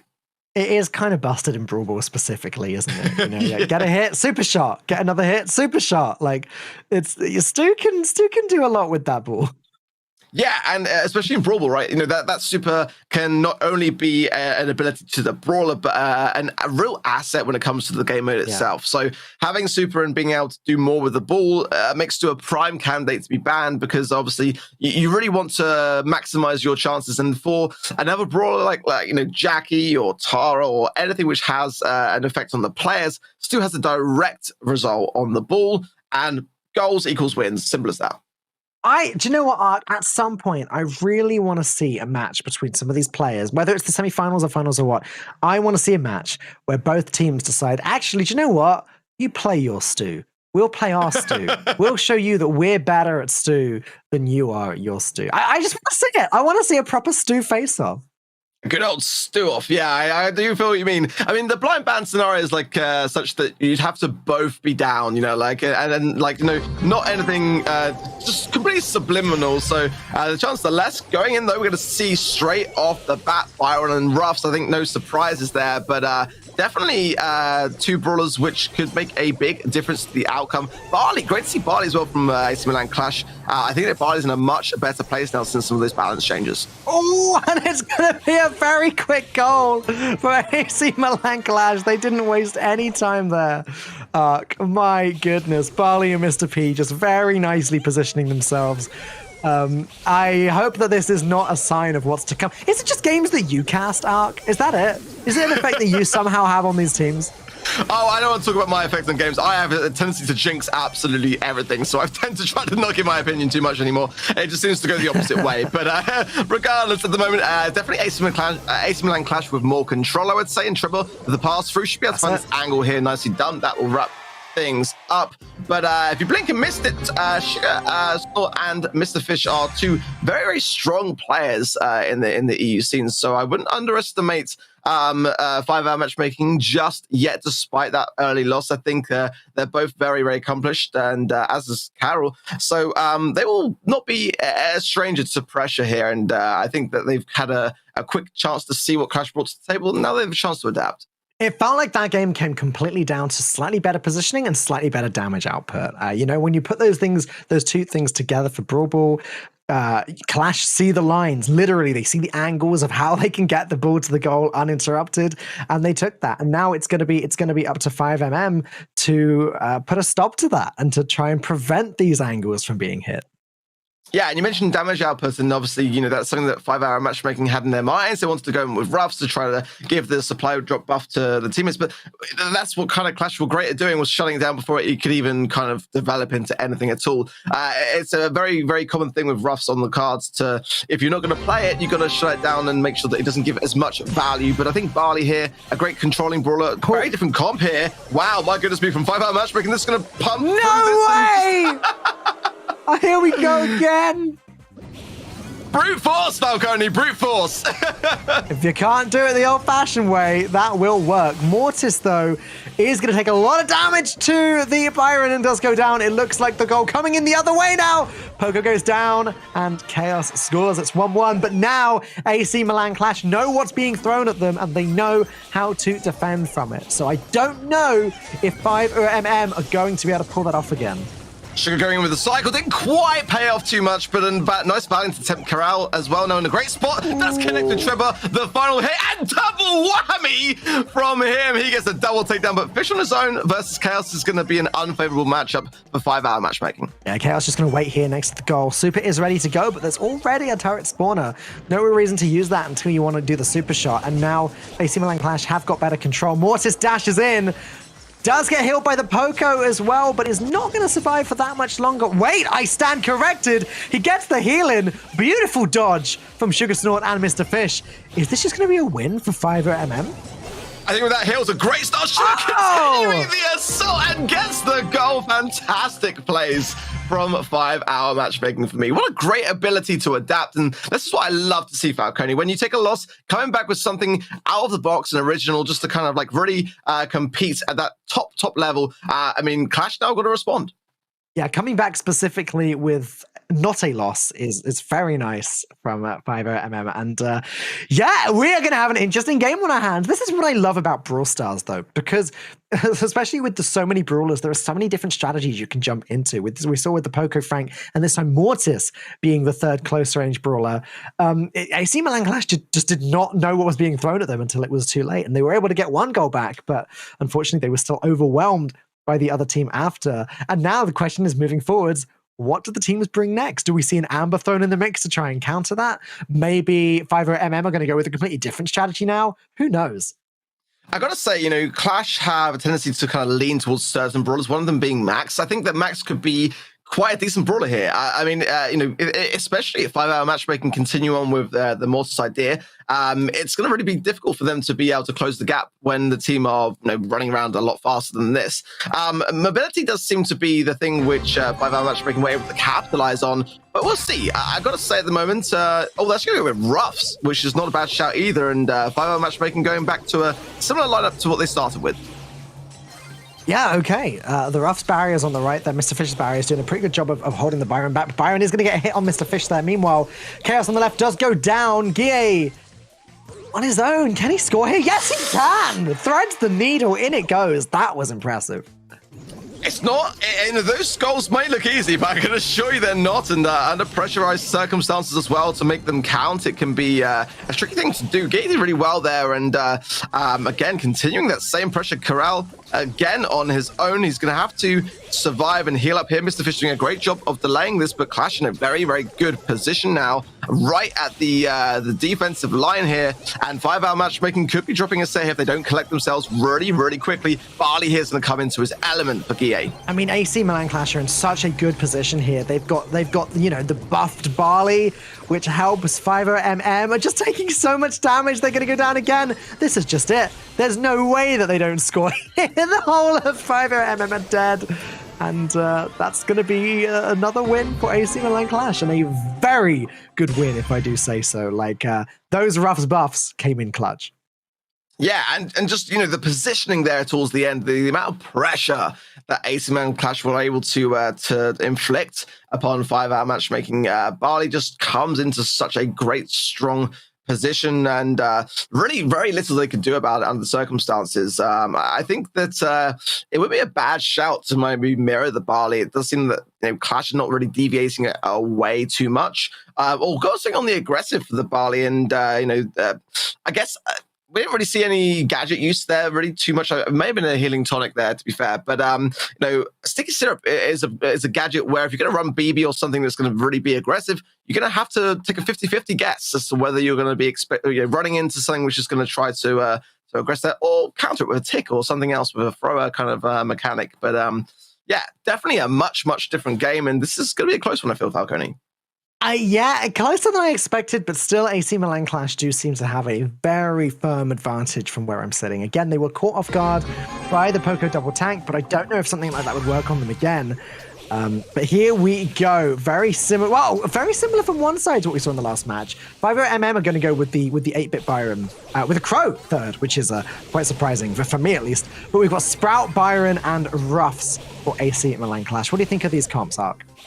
Yeah, Crow is sort of seeping back into the meta now. We've seen him being played a fair bit since the balance changes, at least from what I've been seeing. It's a viable option now, for sure. Byron especially, always a good shout for Backyard Bowl. 8-bit, I think, still in a really solid place. Star powers are pretty limited in that respect, maybe at the moment. Might see some changes there in the future, but expect to see some plugged-in maneuverability whilst in that damage booster radius from Mr. Fish, and some cheat gadgets to get out of harm's way in those pressurized circumstances. Well, at the moment, damage being done by both sides, but in my opinion, 5-0, yeah, with Crow going down, 5-0 looking really bad. Only 8-bit defending. The turret goes down as well. No super ready from Mr. Fish. This really feels like AC Milan Clash's opportunity as 8-bit falls again. Crow is weak. Ark, can they stop this? No, they can't, Falcone. You No, cheated. they You can't. cheated. You waited until they scored and then said that. I mean, I gotta say that the having a thrower on the side of AC Milan Clash is giving them so much control, and it kind of works out every now and again for 5-hour matchmaking, and good heals from Sugar, by the way, to keep fishing. The mix goes down eventually. I think that is giving them a great chance to push up gradually, and once they get into position, they're able to assert so much dominance and pressure. And again, the same old story is now Trevor getting some damage. And can they do this, Falcone? Yes, they can, Ark. I did what you did, and I cheated because I waited until the goal went in. I got that. Yeah. Either way, a fantastic game again from AC Milan Clash. They just had total control once again, and we're now heading into match point. One more game is all it takes for AC Milan Clash to get through to the semifinals, knocking out 5-0. Ark, do you think they can make a comeback? We've seen it happen. I've got to say, I think if it does, it's going to be primarily down to the counter comp. It seems like in the majority of circumstances where it's been quite similar, Clash have been just able to just creep ahead ever so slightly, and just a couple more takedowns and securing of kills, able to just assert a different amount of pressure by pushing up. So I think that if I'm 5-hour matchmaking, I've got to go with something that's a more strategic move, and try. And that's always a difficult thing, because you never know what's going to come up next in terms of your brawler comps in a format like this, where things can change from set to set. So they have to think outside the box. I got to say, I've seen them play Max before. I've seen Mr. Fish play a really fantastic Max. Now could be the time to bring out the mix, or just bring a thrower on the side of the team, perhaps. Absolutely. I mean, it's now or never for 5-0. They need to try and pull something off. It's going to be the Slambulance once more. But kind of similar from the other side, with Chaos going out with the Rosa. Rosa, of course, with the brand new gadget, which is very powerful in maps that have a lot of grass. Sugar Snort, not quite able to get that goal in. What an attempt, though, to pass to the side to get the knockback, and then obviously using the super in the process. But, at the same time, the thought was there. Guy rocking Leon is an interesting pick here as well. But I've got to say, with that brute force from BB and Poco, if 5-hour matchmaking can make this work, I think they've got a great chance with the comp they're running to be able to counter this. They're looking really good at the moment. The other brawlers are all going down. Corral is able to get the goal in. And now AC Milan Clash on the back foot for this game. Yeah, I mean, Clash definitely no strangers to pressure, and they've definitely been under circumstances like this in the past. As a push coming in, Trevor with the pass to Cass. Cass taking down much better on the defensive side from 5-hour matchmaking, and if they can hold on to this lead for another 1 minute and 20 seconds, we've got a real match on our hands coming up. But I mean, anything can change, and Clash are pushing up gradually upon their defense. They are, again, just slightly better control. The Jesse turret, obviously, in a great position. Energize, keeping it alive. Mr. Fish goes down. And Triple, what can Sugar Snort do? It's only one brawler against 3. In goes the goal, and now match point is so close. AC Milan Clash just need to score one more goal to book their spot to the semi-finals.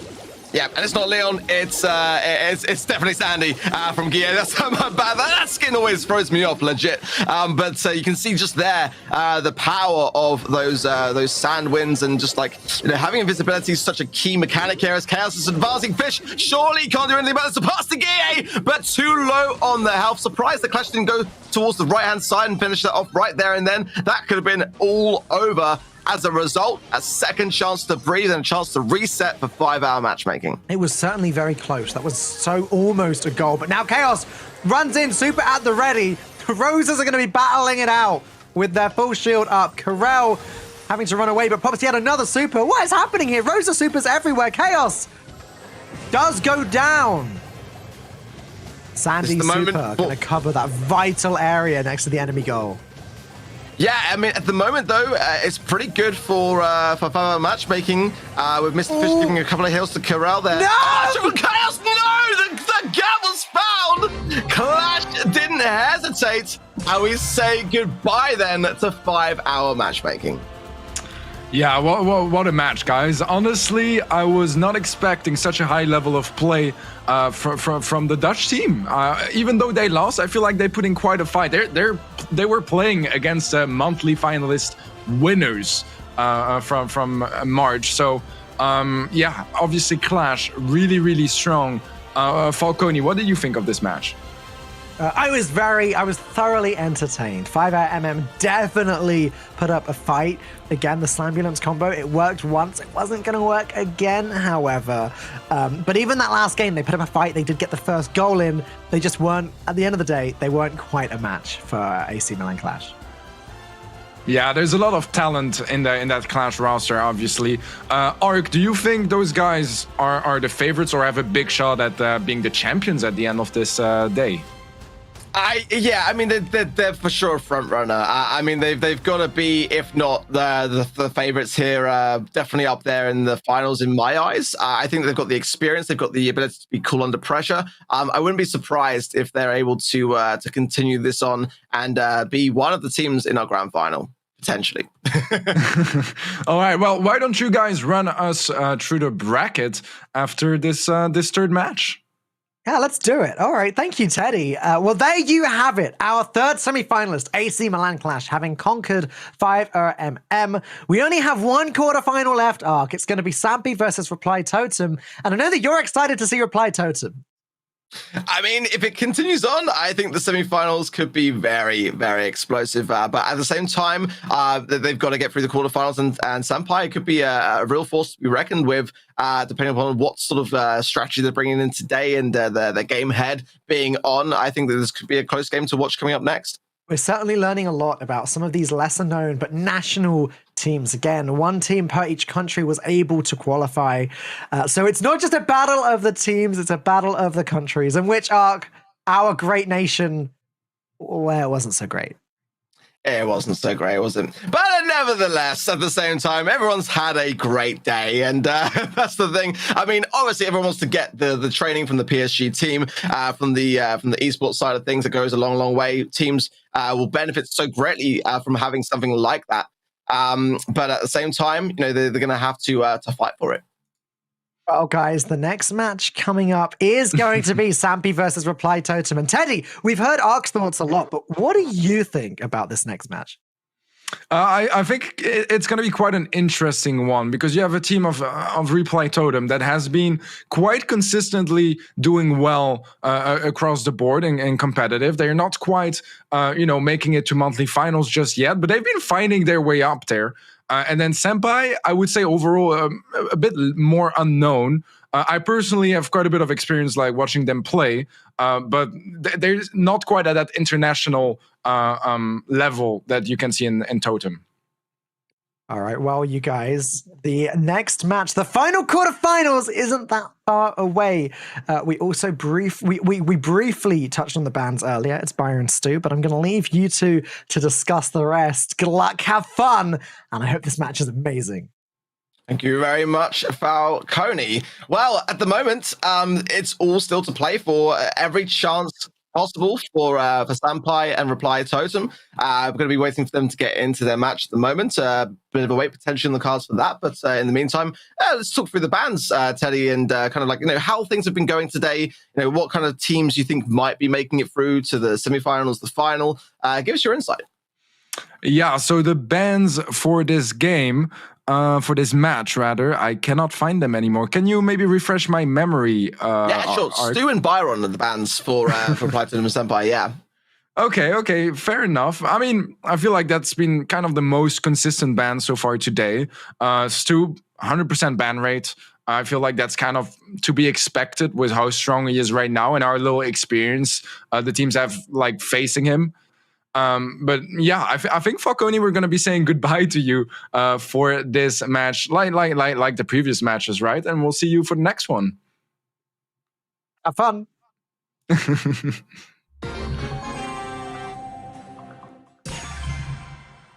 All right, Ark. What are your expectations coming into this match? I feel like, Totem have to be the favorites, but do you think that Sampi have some real fighting chance here against Reply Totem?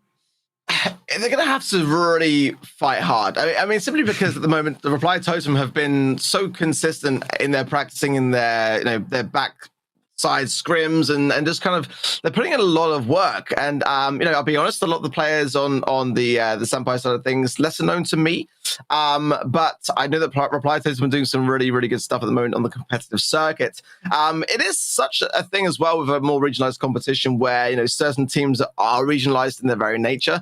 Maybe have a bit of an advantage in that respect because they're kind of already playing with the teams which they compete with in the BSC. So there could be that, to take into account also. Yeah, of course. I believe that for those two teams, they have the same exact roster than in any other match where it's not like a national event or like nation-based event. I feel like Totem, they just have that extra experience and they're fresh right now, man. They're playing really well. They've been practicing so much, getting some really decent results. Still a bit more inconsistent when it comes to those, top teams when they face them. Once in a while, they will beat them. Most of the time, they still struggle a bit. But Sampi, I feel like they're still quite far off from that. And tonight, they're going to have to prove us something if they want to make it through to the semifinals. Yeah, I mean, obviously, every team has the ability to counter comp and to kind of look ahead. And if for me, if Senpai have done their research, they should find a couple of areas of weakness in Reply Totem as there is in any team. And it's more a case of like whether they're able to really go deep into looking for those answers or whether they're going to just kind of like try to go with the flow, adapt. And sometimes that's not always the greatest approaches to go in with. You kind of want to ideally have a bit of an idea as to the players you're facing, what brawlers they kind of favor, what comps they could be running. That's really what separates for me a team that are really, really at the top of their game and competing at that really high level as to one that kind of maybe will be there one day, but not quite there just yet. Yeah, you're absolutely right, Arik. But we are ready with our first game here. And look at this. It's some Poco double tank action for Sampi, and that's going to be a goal already. Straight off the mark, 15 seconds in is all it took for that first one. What a start! What a start from Senpai as they try to get the ball through again. to Kaja on that left-hand side. Gets some pressure from the turret and the Jesse, but getting great value in. It's going to stun Soy the Bresser as well, but Loden not able to really do much in the position. Has to be forced back and heal. Yeah, that was a good defense from Totem. I feel like on the long run with those rough buffs, they can get into some decent positioning, but they lose Mari that was holding onto one of those boosts. The pass to Bandit, yeah, that's an outstanding play from Senpai. What an amazing start for them. I mean, we were literally just coming off the conversation of what it takes to go into a matchup. That looks very, very comfortable there for me today. And I don't want to sound like I'm too surprised, but, you got to be honest, when you're seeing a team play out against what is, at least for me, a more well-known team compared to Senpai, they're standing up the heat. They're bringing in good comps. And that really early goal, I think, definitely had Reply Totem just kind of like off their mark from the outset. Yeah, I mean, obviously, Poker Double Tank is still a problem to deal with for any team. It's really hard. And in this case, we kind of go back to that first match we had from Brawl Sports, where they were playing it pretty much nonstop and they were dominating with it because their opponents were not able to react to it. Now, this is only game one, so there's still plenty of room to play with for Totem to adapt and be a bit more careful about it. I feel like they probably should, watching the last 3 games, they should have been ready for it. But this time it's exactly the same, but on the red side. Yeah, it seems like a Reply Totem. We're like, oh yeah, we like that idea. We're going to go with that ourselves. And obviously, with each set, with each game, we will see a different map. This is Super Stadium, so it's definitely still a comp which works in the variety of maps that are kind of close quarters. But now, as we see a bit of momentum building for Senpai, right at the position of scoring more, he had to clear that off the line there and just about managed to do so. Knock back from Soy the Bresser as well to just try to get a bit of space for Reply Totem to respond here. Yeah, look at this already. 2 players are buffed up here for Senpai. There is another one on the floor, but Lodan is quite far away. Mari is going to go down. Tono going to try to get the ball away here. We'll find a bit of space. She got it's not going to be all that much, but at least the respawns are back. Kaja getting tagged quite a bit. The bubble, you're finding some nice value. Can they stop Bandit, though? It seems like they can.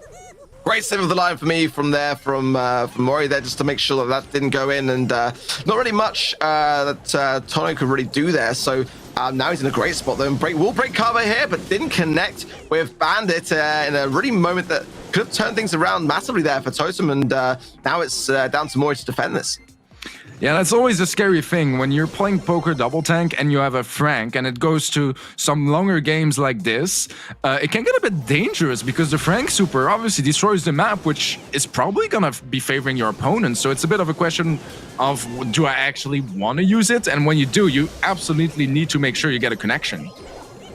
Exactly that, and Poker's going to be very more relevant as now Tono gets a double smash, but now lose Mori. If Bandit gets the ball in the scenario, he did have supers, going to actually just be more defensive and throw down some. I'm not really sure if that's going to really help too much, destroying the cover with only 30 seconds left with that supply drop. It may have been better to maybe give that to his teammates to be able to defend this push, but without the ball, there's not really going to be much that Reply Totem can do here except exert pressure. Yeah, Bandit pushing up on the right side here, but he is extremely low HP. There are 2 players over there. Maybe they can get the push going here, but Soy is there to catch the ball. The kills come true as well, and that's gonna be Reply Totem with their first game on the scoreboard.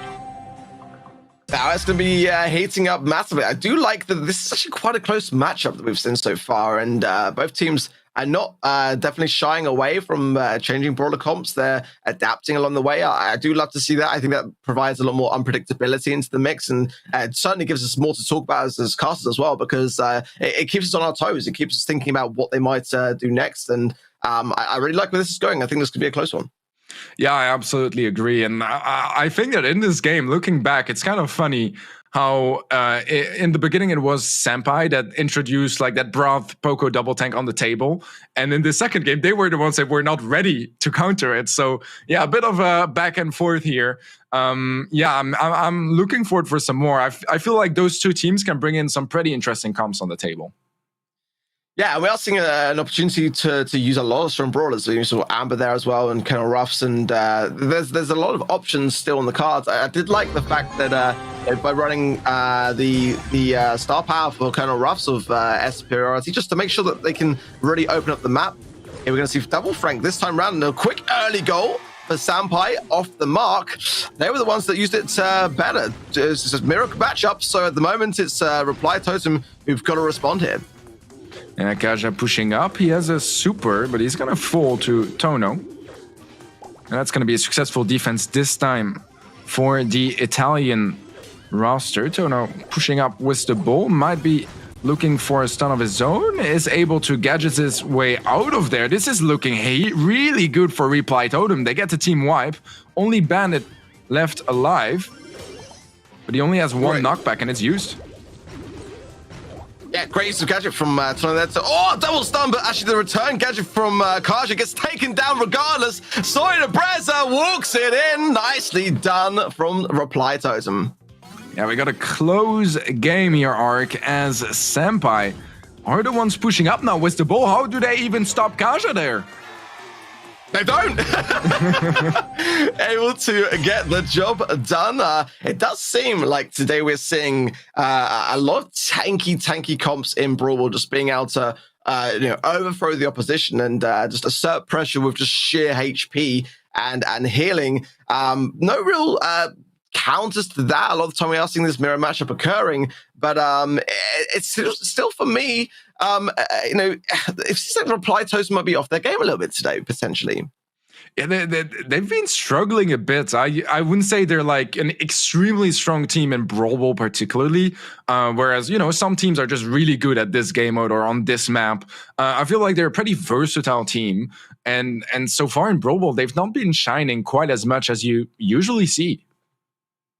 Yeah, I think that, at the moment, definitely got to think about how they're going to approach this next time around. And the maps here make a big impact in making those decisions. And, I was looking around and thinking that with us approaching Backyard Bowl, potentially having some more range there might help them out a little bit. But at the moment, Byron is beating the bans. That's going to change up the comps that teams are able to run here. Amber, I think, is a wise decision from Sampai.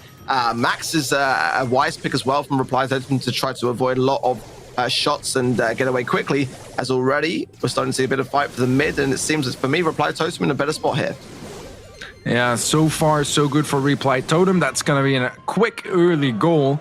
30 seconds into this game, and we're back at a middle reset now, as both teams are going to be battling it out for middle control again.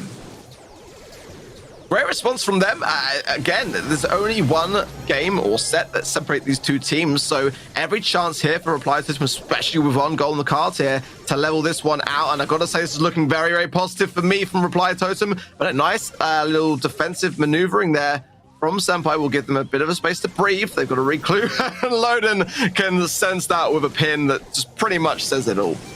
Yeah, impressive stuff from Totem, I've got to say, because when they were fighting on that bottom side of the map, they did not have a damage booster at their disposal. It was Senpai that had one, and even then, Totem was winning more of those encounters. So quite impressive stuff over there. Now slowly, Senpai are pushing back up. They need to, because they have to find a goal in this next minute arc. Yeah, time is absolutely ticking, and the ball's in a good spot here for me. As long as Senpai can get the takedowns which they need, damage booster in play will give Reply Totem a little bit more bang for their buck in the spawn, and there's gradually trying to move that up. A nice cheap cartridge gadget there from Maori, but at the moment, it's good, solid defense. I wasn't sure there was a glimmer of hope there for Senpai, but now as the time approaches, fast approaches 30 seconds left, Senpai have got to do something right now if they're going to be able to stay in this particular set. Yeah, I completely agree, especially with 30 seconds left on the clock. Senpai need to get a push. They have one more shot at tying things up here in this game, and it's gonna be now damage booster gone, but Maori has another one available. Gonna place it on the left-hand side. That's a kill from Bandit, but Kaja is low HP. Can Senpai push up here and find a goal? 7 more seconds. They have a pretty good push going. The pass, is it enough? It seems like it is. What a play! At the perfect possible moment from Sampai, I gotta say, as soon as there was only one member of Reply Totem standing, there was absolutely a chance. And this is where you see Amber coming into her prime, being able to just maneuver in those moments. But it is now Reply Totem in a good spot in overtime. And I gotta say, yeah, Maori is not gonna hesitate there. Reply Totem victorious, but they did drop the ball, no pun intended, at a really crucial moment in that game, and did leave the doors open to allow potentially Senpai to go even further ahead here. So they can breathe a sigh of relief, but only just, right? Yeah, I feel like Totem maybe got a bit overconfident towards the end, like of the regulatory time, just before overtime. I just thought, like, there's no time anyways. They're not gonna be finding any openings, any kills, and turns out they did. So yeah, Totem gonna have to be a bit more careful coming into those next couple of games, because as we've seen, if you make any mistakes, Senpai, they're gonna be punishing you for it. Yeah, they really are coming out all guns blazing today. So don't underestimate them, I think, is the moral of this story. I mean, really going to be marking down their names for the future for myself personally, because I've got to say, they're performing very, very well. I think that if they keep doing what they're doing, they've got every chance of being a team which come out on top here. The comps obviously play a huge part in that. But there's so much variety. Every map we are seeing different strategies and different brawlers. So always a good sign to show that off the bat. If you could pick a team like right now, who would you give this to? I think it's so close to cool. Yeah, I think it's a difficult one, to be honest. I feel like overall, if you look like in general, not just this match, I would go any day for Totem, but it feels like they're having a bit of a day off. And on the other hand, Senpai are having an extremely good day so far. So it's a bit, of a weird matchup like that. I feel like the potential on Totem, if they manage to wake up, like it seems like they're doing right now, is absolutely huge. And they open up things with a goal 10 seconds in. Yeah, they started that game with the alarm clock on, and they definitely were wide awake for that early goal. At the moment, though, breaking that wall might, allow Bandit to get a nice little knockback swipe on both Soda Brezza and Tono, and a bit of a return here. Can the starter connect? And kind of the pass was there before it to Kaja. What a play from Senpai on the return. This is an explosive game already. Yeah, Totem on that defense, focusing to take that BB down, but they forgot about the Rosa sneaking up on the side. That was a great play, although look at his stun there onto Bandit. I thought he might even find a second or a third player on that one. Only Poco left to defend, so that's gonna be a goal here. Reply Totem taking the lead. A bit of a flex from Soy in the end. Yeah, I mean, Reply Totem in a really solid spot now. I mean, they are on match point. They have turned it around right at the key moment. And we've got to remember, we've got to remind ourselves of the bracket. Whoever wins this matchup will go on to play AC Milan Clash. So a lot at stake here. And certainly both of these two teams want to be able to be the team to play off against them and show us what they got. Yeah, for sure. I mean, Clash is going to be the next challenge for the winner of those teams. And it's going to be stepping up the level even like quite an extra notch. So, yeah, they're going to have to be convincing here. And it seems like now Totem, they are at match point, if I'm not mistaken. Yeah. And I mean, that's going to be great for them, especially since they managed to kind of stop that momentum from Senpai. It's looking pretty bright for them, but Senpai have impressed us in the past. They are the underdogs coming into this match, and I wouldn't be surprised if they come back with something crazy this game. Yeah, absolutely, I agree. They've definitely shown, for me at least, a real ability to switch things up. They haven't taken a loss badly. In fact, more often than not, they've responded with a win of their own. So I'm kind of expecting that here, to be honest. We are going to see Totem coming up with a B. I think it's kind of smart against the Frank, but a quick pass through to Kaja, and great awareness of patience there as well. Tono running Colette will be a big counter. Two big counters here for Tono from Reply Totem, and that could be costly for Senpai here. Yeah, this isn't just a really good comp for Totem, especially since traditionally the best moment to bring in the Poco double tank for teams is when they are struggling or when they're losing, because it's a big change in the dynamics. It can surprise their opponents. And going for the safety route here on Totem with the double counter, and even Jessie, that is not terrible against tanks. When she has a turret, she's a big problem for tanks to push forward. So yeah, impressive comp from Totem. I got a hand to load in there to get that save off the line, which wasn't the most obvious of shots to make. It did come quite quickly. At the moment, though, it's Kaja on his own. He's going to have to do some potential saving of his own. I like the patience we are seeing, however, from Sampai here, just to not react too quickly to the circumstance and just try to find their space, get in some heals from loading his smart and some gadget. But now I do feel like Maori and Soy de Brez are just getting the pinch on nicely, and I think Kaja's too high up the map here. It's down to Loden. Soy de Brez now have a chance, and Bandit comes in just in the nick of time there. A close call for me from Sampai. Yeah, it's looking pretty good here for Totem. Once again, only the Poco left to defend. Is that already a goal? It seems like it is. Totem respond in a good fashion. 1 minute left on the clock. They're going to have to keep the pressure on to stop Sampai gaining momentum to lead to a goal here. But I've got to say, the pressure is mounting. They've got to win this round to stay in the competition, or they do go home here. Bandit's in a good spot at the top. I think too high, and it's going to open things up. This is surely it. The thumbs down reply Totem are victorious.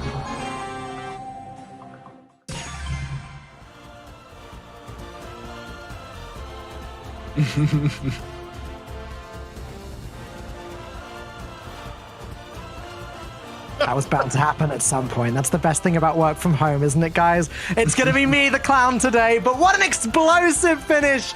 Congratulations. Guys, what do you think of that match? Ark, closer than you expected? Genuinely 100%, yeah. I didn't really know necessarily what to expect from Sampai today. So I think it's pretty fair to say that most of us didn't. And they can be super proud of that performance. I mean, they really surprised me in that respect, and they can be, looking forwards to a pretty respectful esports career path if they want to go down that route. They did definitely make Reply Totem look a little bit more shaken than I expected. And Ark, similar thoughts. Sorry, not Ark. You Ark. Teddy, similar thoughts. God, I'm all in a mess right now. Teddy, similar thoughts to Ark, or do you disagree? No, I completely agree. I have to say, it did feel like Totem were still a bit of a level above, which is where they're supposed to be, right? They are the more experienced team. They've been playing together and competitive for a long time now and getting some pretty impressive results. So this is the results we kind of expected. I feel like the way there was where it really changed, as Senpai were fighting really hard for this one. They were indeed. Well, either way, a very exciting match. Guys, take a look at the bracket and let us know how this shook out. Well, yeah, if you just joined the stream, Brawl Sports had a fantastic quarterfinals. They I think every game, right, was about 30 seconds long, and absolutely blew Straw Hats out of the water. And Final Stand Esports were the next team to leave the competition against Uchiha there as well. Pretty good performance from the Polish team, who went on into our semifinals to go on to face Brawl Sports. That'll be the next match up. AC Milan clash with a really, really good dominating performance against 5 Hour matchmaking as well. We're going to play Reply Totem as a result of the game we just watched. Yeah, so... Well, we now move on into the semi-finals. The real competition begins here. We have got some very exciting matches coming up, and I believe that we are going to go to a very short break, but do not go anywhere. The semi-finals and then the grand finals coming up after this. People often ask, how can I do become a world championship winner? What must I do to get Abs of Steel and Fist of Fury? The answer? Gimnasio Primo! You will learn to summon strength, summon asteroids, and serve a spicy jalapeno knuckle sandwich to even the strongest of brawlers. Fight with El Fuego in your heart. It will not be easy, but as El Primo once said, no pain, no gain, no glory. Gimnasio Primo! It's showtime. If your pistol's faulty or your shotgun's jammed, Jess and Pam are always here to lend a hand. If you want to be star fixed your winning rate, Junker Garage will make your brawling great. For weapon repairs, upgrades, or even a hug from Mama Pam. Junker Garage. Do you want more energy? Enough to run all the way to next year's finals? Bam! You need max energy! I have so much energy right now because I had one of these bad boys.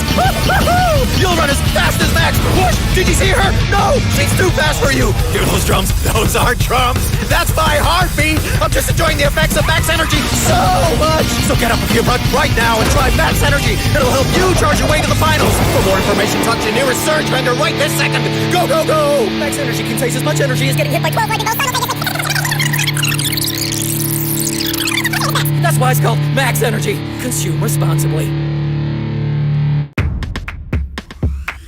We could tell you all about Spike Air, our new brawling shoe with explosive technology and a podium-perfect profile. We could tell you it's banned in 42 countries for unfair advantages in the Brawl Stars Championship. But we'll let Spike do the talking. Spike Air. Look sharp. People often ask, how can I do become a World Championship winner?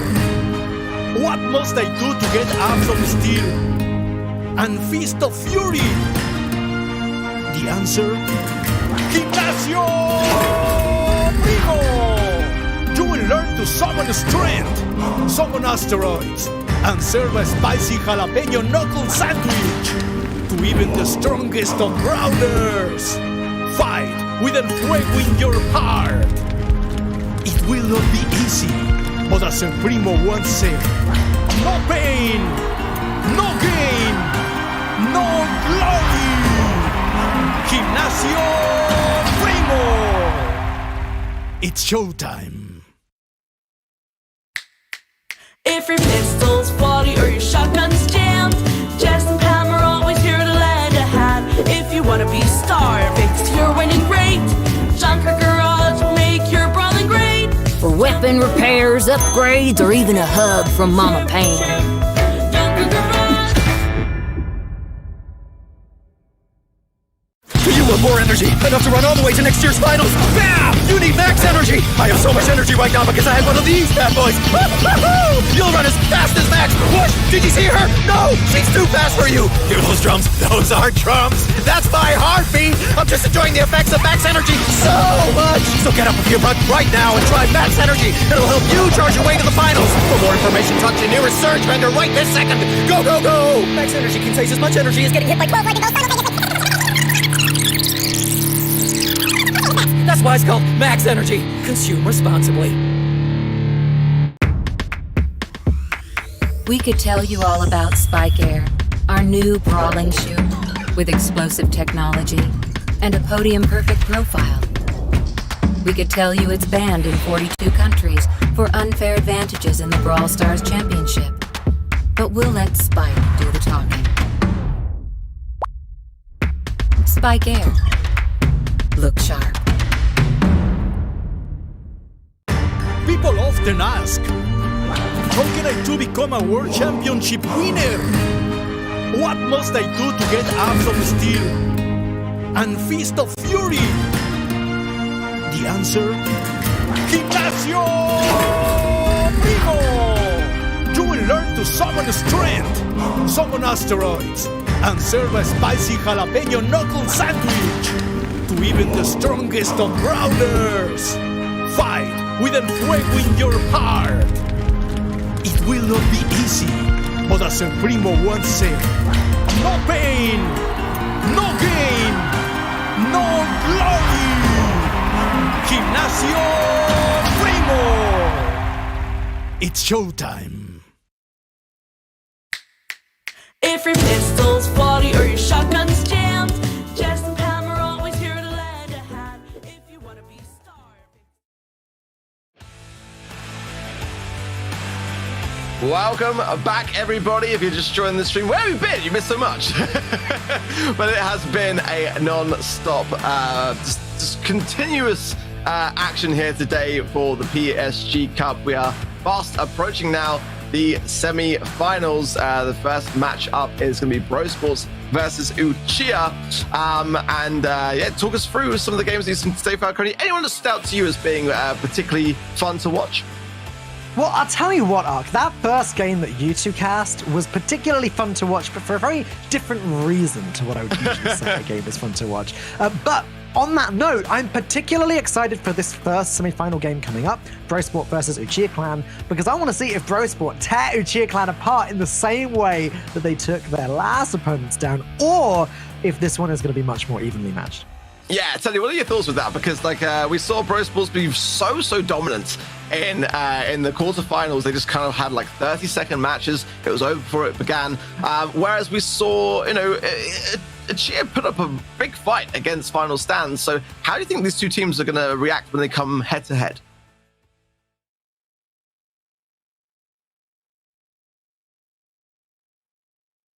I am unmuted now. Well, I joined Falcone. You're next, Ark. You're next. All right. But yeah, answering to Ark's question, I think it's quite difficult to say in the sense that, Brawl Sports weren't really challenged in that first match, right? In that quarterfinals match against Straw Hats. It was kind of straightforward for them. They only had to play pretty much one comp for the entire match. Whereas here it was pretty different, right? For Uchiha, they were a bit more challenged, and they showed some more versatility across the board.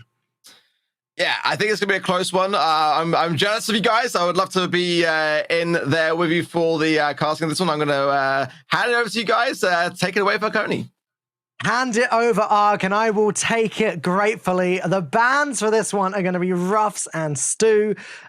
No surprises there, Teddy. I don't think we're going to see Stu today. Do you? Yeah, I feel like, with blind bans, it's always possible that, both teams think the other team is going to ban Stu. We can ban something fancy, and then we end up having Stu in the action. But yeah, it's the best brawler right now in the game, and it's the best brawler from far in Brawl Ball. So it's to be expected for him to be banned. Best one by far in Brawl Ball, absolutely. I wanted to prepare a whole conversation about which of the better star power with Stu, which one should we be seeing them play. It just doesn't matter. It's banned. It's banned. Not even worth thinking about him. And Ruffs as well, the other new brawler. Look, I swear, Teddy, these teams are going to have to play these brawlers at some point, right? They may as well get used to them now. Yeah, for sure. But, bringing in something new, which happens every time there's a new brawler, it's a bit scary, right? Because it's a lot of new interaction. That brawler, it's one new brawler, but it interacts differently with all the other brawlers. So that's tons of interactions that change, especially if you look at a brawler like Ruffs that can buff his teammates, changing every single fight for all of those brawlers, because you would probably lose a certain matchup, and then you have that buff and you have enough damage to get the kill with one less shot. That means you might win that fight that you're not really supposed to win in the first place. Yeah. Look, all I'm saying is you can't ban Hot Zone anymore. You can't ban Hot Zone. It's just like Hot Zone. It's new stuff. I was just scared of it. Anyways, we got Sandy on both sides. We got Gene and Max versus Ems and Max. So Gene and Ems being the different rulers on each team. No Slambulance coming from Brawl Esports this time. Yeah, this is the slower play we expect, but on the other hand, with the Max, obviously a lot of speed and a lot of ways to get up close in your opponent's face and take them down early. That's what Uchiha did with that first kill. Nice pull from Aaron. Aaron, indeed, then he picks up the kill here, and that's going to be giving a bit of a player lead so far for Brawl Sports, although they're pushing up aggressively here. They're getting themselves quite a good position. Obviously, the Gene's charging the super still. When it's fully charged, they'll be able to essentially get a free kill with that pull at some point. And that super is charged now, so let's wait and see If he's going to use it, he's getting ready. And no, not just yet. Don't want to risk missing with that thing. We got a bit of a stalemate here. Ball is sitting at the back, and Bro Sports just making sure that Uchiha Clan cannot push forwards. Yeah, look at this. The pull from Aaron.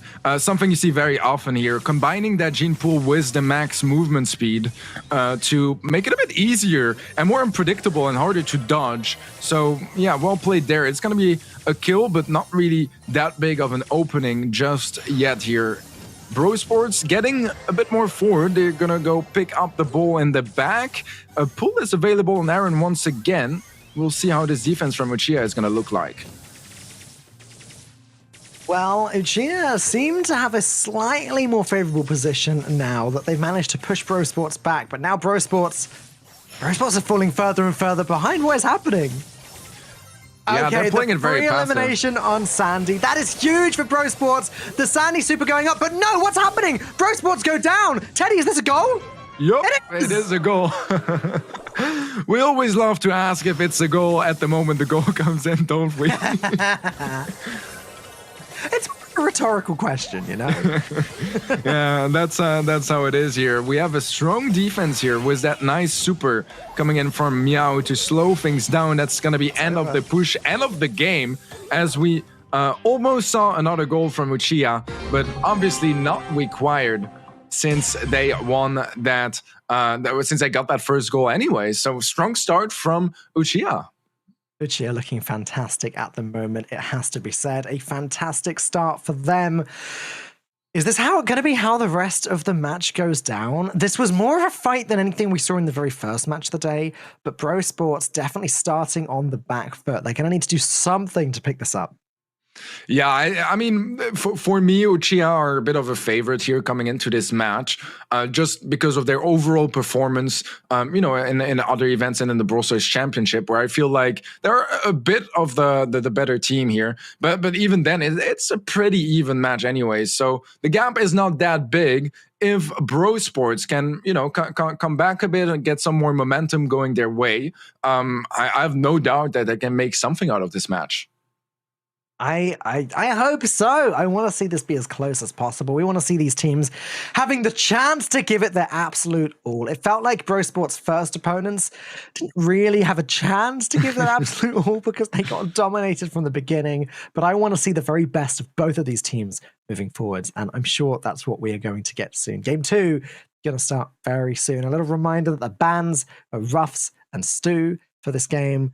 Again, like I said earlier, it's the no fun allowed bans. That's what it is. New brawlers, get them out of here.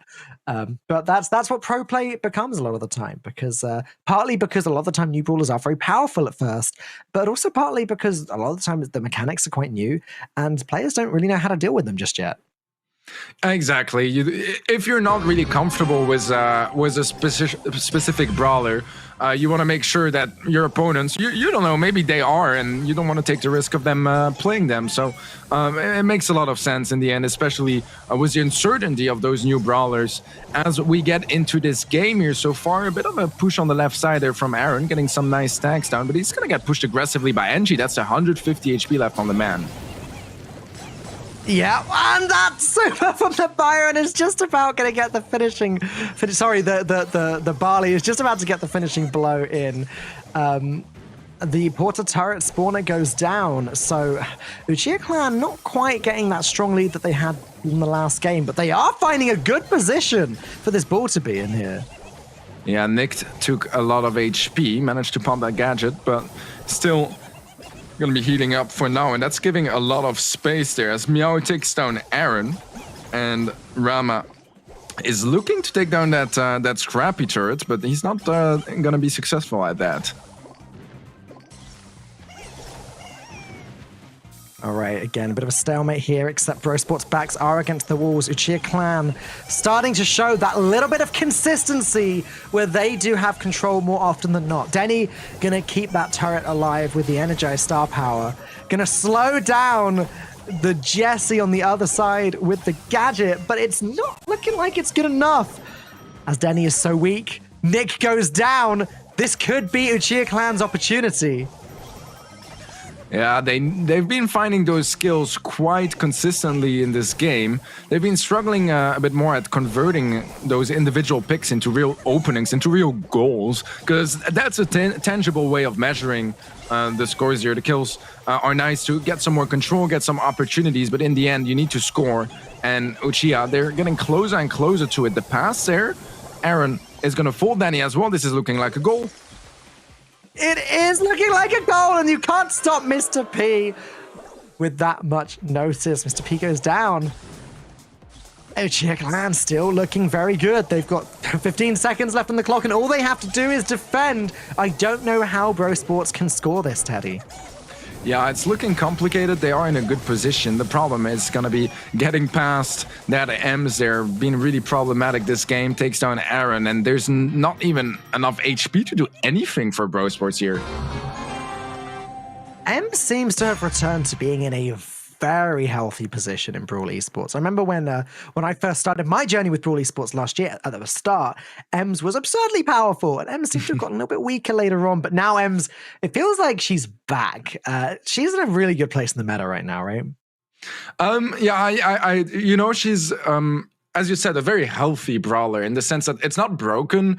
It's not like, the type of brawlers you see banned pretty much ever. You don't see it picked like way too much, but on the right map, for the right player, for the right comp, it's a really strong brawler. And that's how most brawlers should be. So it's always nice when those brawlers get in a position where they are viable and competitive, but they're also not like a go-to brawler.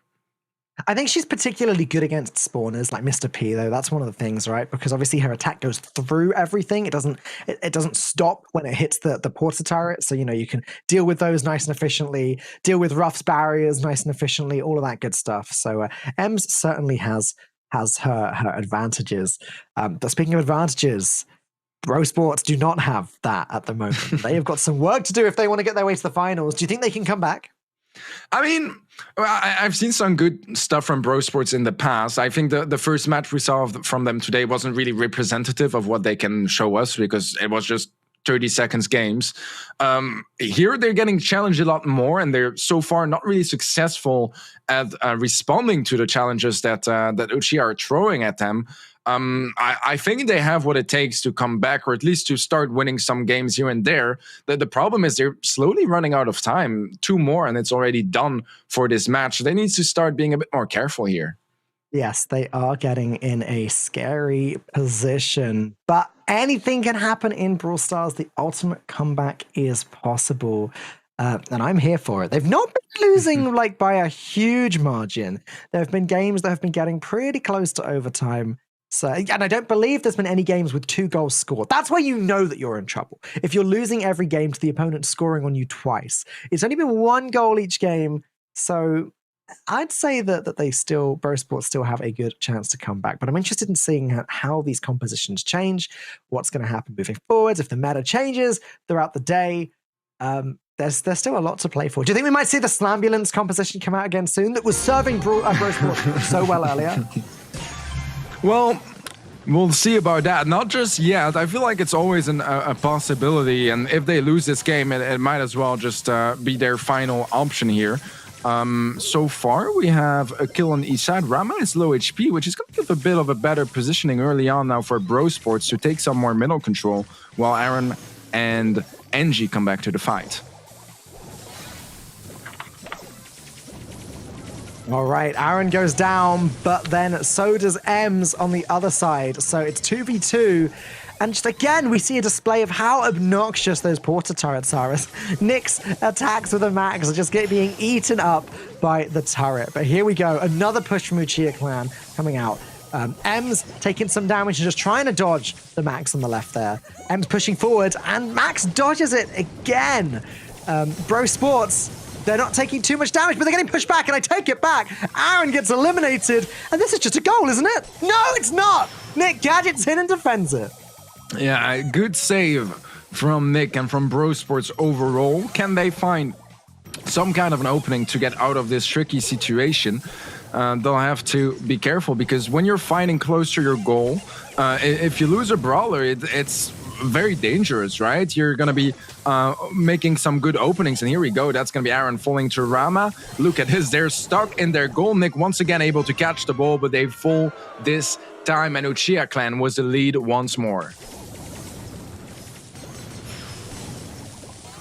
Well, once again, Bro Sports are having to defend themselves in any way that they can. They've got 50 seconds. It's definitely possible for them to score here, but Nick dashes in and dies. That is not going to be the way to do it. Mr. P, Barley, both pushing down. Barley has a very good angle on the M's there.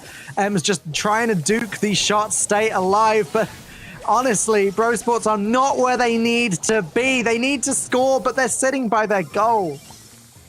Yeah, they've been defending a whole lot so far in this match against Bro Sports, and that's never an ideal situation to score, because even if you find a kill, even if you find a team wipe, you have so much space to travel before you can actually convert that in a goal. Iron was a nice skill over there, but with 6 seconds left, I don't really see how this can be a goal. Nick pushing forward, no more time, and that's going to be Uchiha Clan at match point, Falcone.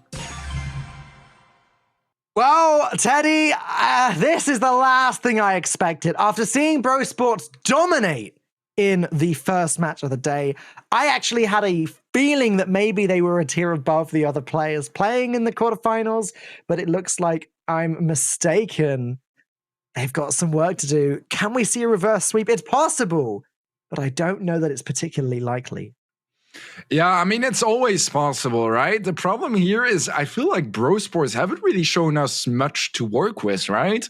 It's not like the games are particularly close. I mean, they were for the most part 1-0s, as you said. They were all 1-0, as you said. But the thing here as well is once it's 1-0, the team that has the advantage, they can just sit back, relax, and defend, right? They don't really need to commit for that 2-0. So I feel like we don't have a whole lot to work with what the Bro Sports have shown us so far in this match. Yeah, I mean, it's not been anything crazy. It's just been they consistently outplayed, consistently on the back foot, consistently taking more damage than the other team. Well, here we go. It's their final chance. And it's going to be that 8-bit Byron and Mr. P combo that we've seen before. Settle down, Teddy. Expect this to be a long game. Yeah, this is all about winning your lane, with the Byrons obviously able to heal their respective sides. NG gonna be popping that gadget near Denny. That could be a bit of a problematic, actually. It is gonna reset the heal, but Aaron is there to assist with that anyways. Yeah, it's slow and steady wins the race for this one. Nick without a damage turret, though. That's definitely not the position you want to be in. It feels like Uchiha Clan have a great opportunity to step forward. 8-bit going to teleport back to safety and get healed up, but they're moments away from a big push. Except now, Nick did have his damage turret ready to go. He's taking fire though. It just seems as though Bro Sports are just consistently in a little bit more trouble than Uchiha Clan are. Yeah, they are playing a bit better so far. Nick, really low HP. Is that enough to convince Uchiha that this is the moment to push? It seems like that's not the case. Obviously, with the Byron, you have a lot of heals available. That's going to be some good damage as well on to Meow. The kill from Aaron onto Rama, using that super really well. A ton of value on that one. That's going to be damage booster gun as well. There's a spare one for Meow, but he's not going to be placing it just yet.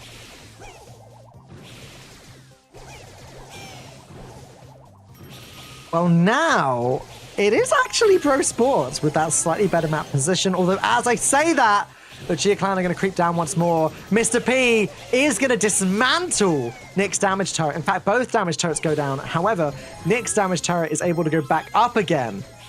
Honestly, this is so back and forth, Teddy. And at the same time, really not that much is happening. It does feel like this is going to completely come down to overtime.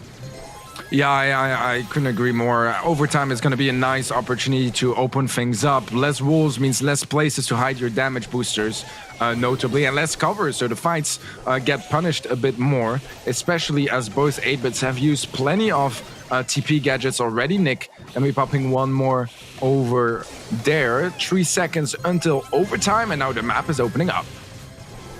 The map opens up and everything springs into action. In fact, it's going to be Uchiha Clan creeping forward. Byron's so weak on the bottom part of the map, but it's going to be Uchiha Clan's Mr. P that goes down first. Byron falls now.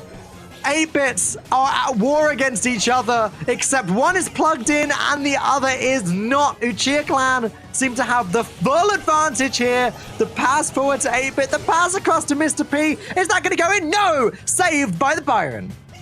Yeah, good defense from Brawl Sports. It was a fair attempt from Uchiha as well. The ball is scored now. It seems like Brawl Sports might even just be playing for the draw here. We'll see if that's going to be the case. It seems like both teams are on their sides. There's pretty much no time to go pick up the ball now anyways for Brawl Sports. So it is going to be a tie here for this game, a draw as we move on to the next one.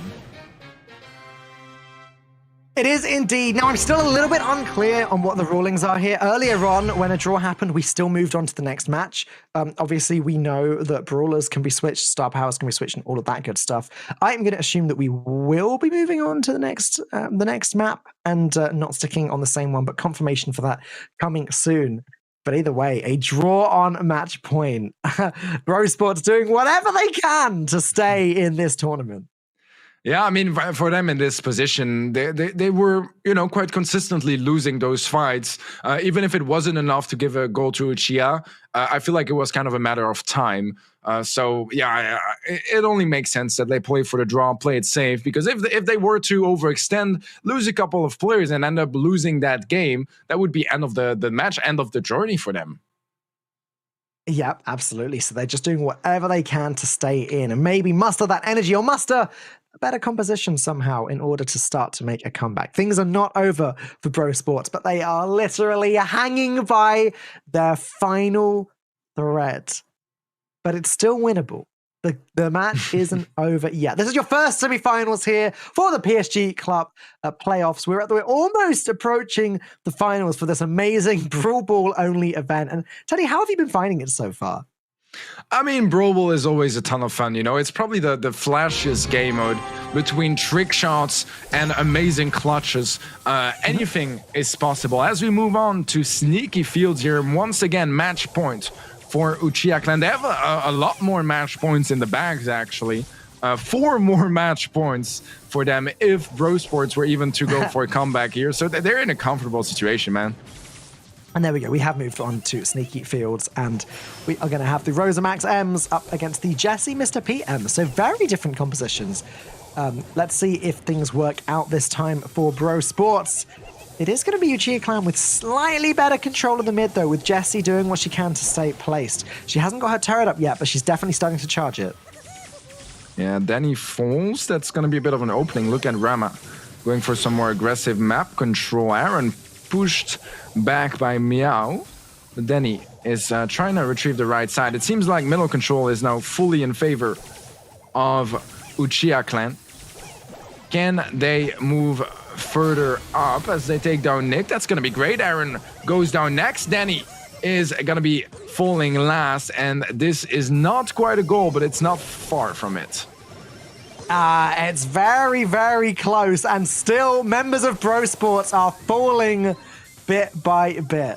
Uchiha Clan not putting that final nail in just yet. They're still loitering back, waiting for Jessie to respawn, I guess waiting for a new turret to come up. There it is, so that they can have the best attack possible. Rosa goes down. That turret doing a lot of work in the center. Yeah, really good distraction over there as Angie takes down Denny, opening things up once more. So far, this game seems to be favoring Uchiha a little bit. Brawl Sports, in this entire match, to be honest, they've been very defensive, not really able to get out of their side of the map. We'll see if they can turn things around here, as once again, it is match point for Uchiha. It is match point, and soon the terrain is going to drop, and I'm not expecting 2 draws in a row. Denny takes some damage, Mr. P in a very nice position, but by popping the super, Denny is able to stay alive. Brawl Sports with quite a nice pushback, and now the next 5 seconds is all about setting up for that overtime. Aaron with the Rosa gets so much damage and it does get an elimination. This could be a game for Bro Sports, Teddy. Yeah, it's looking good as Aaron has a super. Those supers in overtime are just so immensely valuable as they allow you gotta to get that those ball sharp away shots. from him. Yep. They are putting a lot of pressure. I have to say Uchiha getting back out of that position quite well so far, but Ball still in control of Bro Sports as they start to push up there. Nice slow. He gets melted down. That is going to be 2 kills for Uchiha and perhaps even a goal. They're pushing up. Can they find the angle? Not just yet. That's going to be a great kill from Denny. The turret is going to buy Summer's place. Yeah, this is a very back and forth overtime so far. Is this going to be another draw, Teddy? We are getting to that point. Final chance for Uchiha to get that goal in. They are pushing and they are pushing hard. The turret goes up. But with 5 seconds on the clock, I don't think they can get to the ball. Oh, Wait, maybe they can again. Oh, my God! Oh my gosh, that was insane. Ark, did you catch that? He did. He caught that. He caught it. You don't really get much closer than that, do you? I mean, that's pretty much about as close as you can call it in a game of Brawl Ball. That was just absolutely nuts. I mean, like, Bro Sports, I feel like, I don't know, maybe you can, like, enlighten me as well, Falcone, as you were like, seeing it from a different perspective, but they, as we saw in the very, very early stages of the competition, had a good, quick sweep.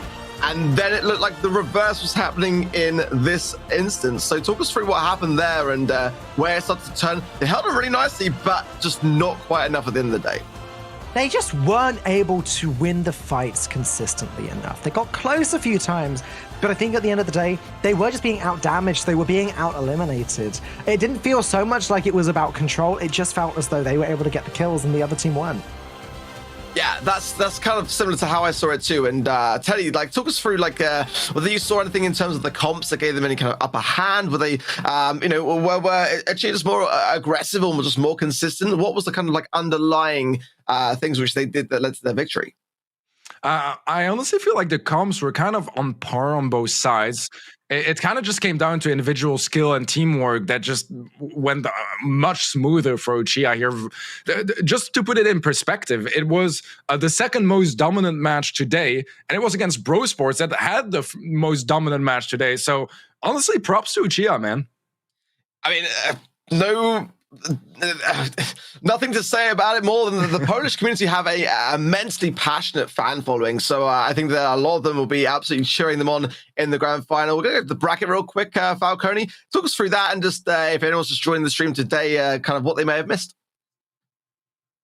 Well, here you have it, Ark. Straw Hats lost very quickly to Pro Sports earlier. We had Uchiha Clan take out Final Stand Esports, AC Milan Clash take out 5 MM, and finally Reply Token took out Sumpy. That was the quarterfinals. We now knee-deep into the semifinals, though, where Uchiha Clan just taught Pro Sports a lesson. So you may have 4-0'd Straw Hats. Now you're going to get a taste of your own medicine, and Uchiha Clan are your first finalists, which means we've got 1 semifinals left before the grand finals. AC Milan Clash up against Reply Totem coming up. And Teddy, this should be an insane match, shouldn't it?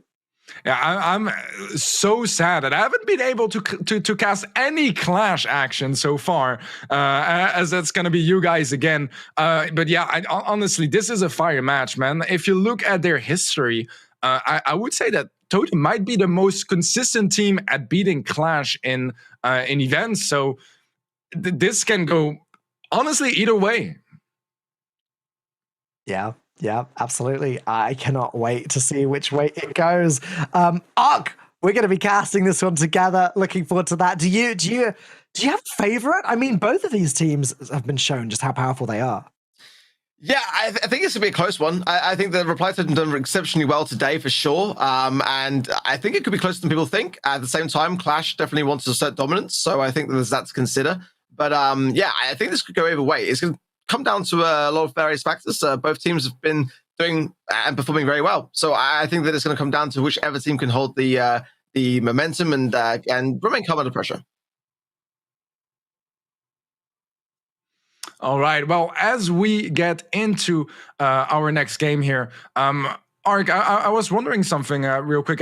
You know, Clash, we know Lenin to be one of the star players for that roster. He's not Spanish, so he can't be playing in this event with his regular team. Do you think that has a big impact onto Clash's performance? I think for me, Clash have been in this kind of circumstance many a time over where they're able to scrim and perform with all of their roster, or half of their roster, or some of their roster. I think that I think you're only as strong as you are as a team, and like whether one person's not available, I don't think it will make the biggest of differences. I think we might see very, very slight instances where maybe brawler comps are less feasible, or sort of every player has certain brawlers which they would tend to lean more towards than others potentially. But I don't think we'll see a big difference as a result of that. I think that they will be very familiar with each other's play styles and using that to their advantage in any way they can. Yeah, that makes a lot of sense. It's a team game in the end, right? So individual players matter quite a bit, but if you can, stay together. Obviously, Trevor, and Guy, they play really well together in general. So I'm expecting some good stuff here, guys. As we are ready to hop in, I will be stepping back for this match, but I'll be watching it very carefully because this is going to be a heated one, guys. It's going to be good, Teddy. I cannot wait. And I think we're pretty much getting ready to jump straight in, Ark. The fans are going to be Byron and Stu. What a surprise, Stu Ban. I want to see him. I want to see him in action. I mean, me too. There's some great interactions that you can get with Stu, right? I mean, like there's some really amazing chaining of supers that you can do, and just by passing the ball up, just continuing to advance. I think the main reason that we're seeing a lot of Stu being taken out of the mix early on is simply because of what we discussed earlier about how effective he is in Brawl, and how having your super can really just lead to a quick goal. In overtime, having Stu on the map is a really dangerous thing that you don't really want to be up against. And also his gadgets is a great way to kind of exert speed across your entire team. And getting back into the mix, especially if you go down every now and again, is a really important attribute. I'm not too surprised, although I do share your same sentiment of wanting to see more Stu. Well, we're going to find out now who we will be seeing. Maybe at least we'll see Ruffs. Yes, we do see Ruffs. We've got Ruffs, Barley, and Mr. P up against Mr. P, Barley, and Jesse. Throw down in this first game. And I mean, here we go. Lots of damage already being done to AC Milan Clash's Chaos having to fall back. Reply Totem in a good position, but Trebor dealing so much damage that Mori goes down. This seems pretty even, except Trebor find an opening. I'm just going to score straight away. That was amazing. I didn't even see that. Yeah, a little bit of drop of the ball there. I think they could have shut that down if they'd picked up on it just a little bit sooner. They did do a good job of taking down Guillet, don't get me wrong, but Trevor was open and in a position of power there just if he did receive the ball. And you kind of got to assume that sometimes, even if it looks bleak, that is going to happen, right, to be on the safe side. But on the return here, Mori finding solid pressure and returning that favor very, very quickly. Good early signs from Reply Totem and not shutting down under pressure. Right, well, we head into the second part of this game, and AC Milan Clash on the back foot. Very much on the back foot. In fact, that's Reply Totem. I just got a super shot directly into the goal. How did that happen? It so looked like AC Milan Clash just had a huge advantage at the start, but that just fell apart for them. Yeah, getting those angles on the goal as well is like something that some people don't see coming. But I knew as soon as Reply Totem just sort of standing still and the game was still moving that was a clear shot on goal there out of the shot. But I mean, not a great start for Clash, who I think going into this definitely seen as one of the favorites. But as that first set goes to show, you can't take anything for granted in Brawl Stars, especially in Brawl and especially in Brawl Stars Esports, where anything can happen at any moment in time. They've got a lot to play for, and they've got pride and their reputation on the line. AC Milan Clash, they're going to need to pick things up now as we move on into game 2. But for now, Reply Totem looking very good. And you've been saying good things about Reply Totem all day, Ark. So given that we know how great AC Milan Clash are, you must have really been looking forward to this match. Yeah, and I've got to be honest, I'm always a big fan of the underdog, right? I mean, I kind of always feel like, the second that we kind of get into this idea of just having expectations of, that team are definitely going to do better because I've seen them play more at high level, it doesn't really count for much, in my opinion, at least. I think that often the terminology that I often use is that, any team on a good day are at their best, but, just what you have for breakfast in the morning can determine whether it's a good day or a bad day, right? So it just goes to show as well, like, when you consider the amount of brawlers that can really shut down a comp and the amount of counters that, anything can happen. Anything can happen. I would love to see Reply Totem do really well today, or at least give a really, really good for their money run for Clash to have to deal with. Yeah, absolutely. It's going to be very cool to see how this one develops.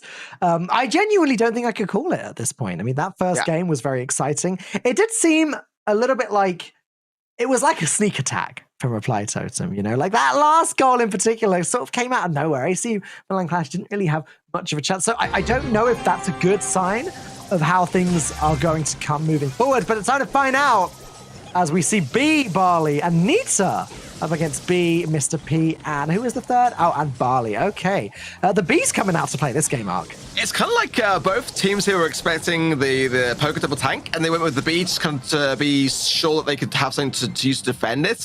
Already it's 2 versus 1 in favor of Clash, and Troy had a moment that's possible. Actually was very patient there and waited for the pass, and there's a save of the line from Soy de Breza. I think Clash maybe could have done more with that. I think that I like the patience of the approach, and this is what we see so often from AC Milan Clash, actually, to be fair. They love to get into this spot right here, having all 3 members available for it, and look at that absolute team wipe from Clash.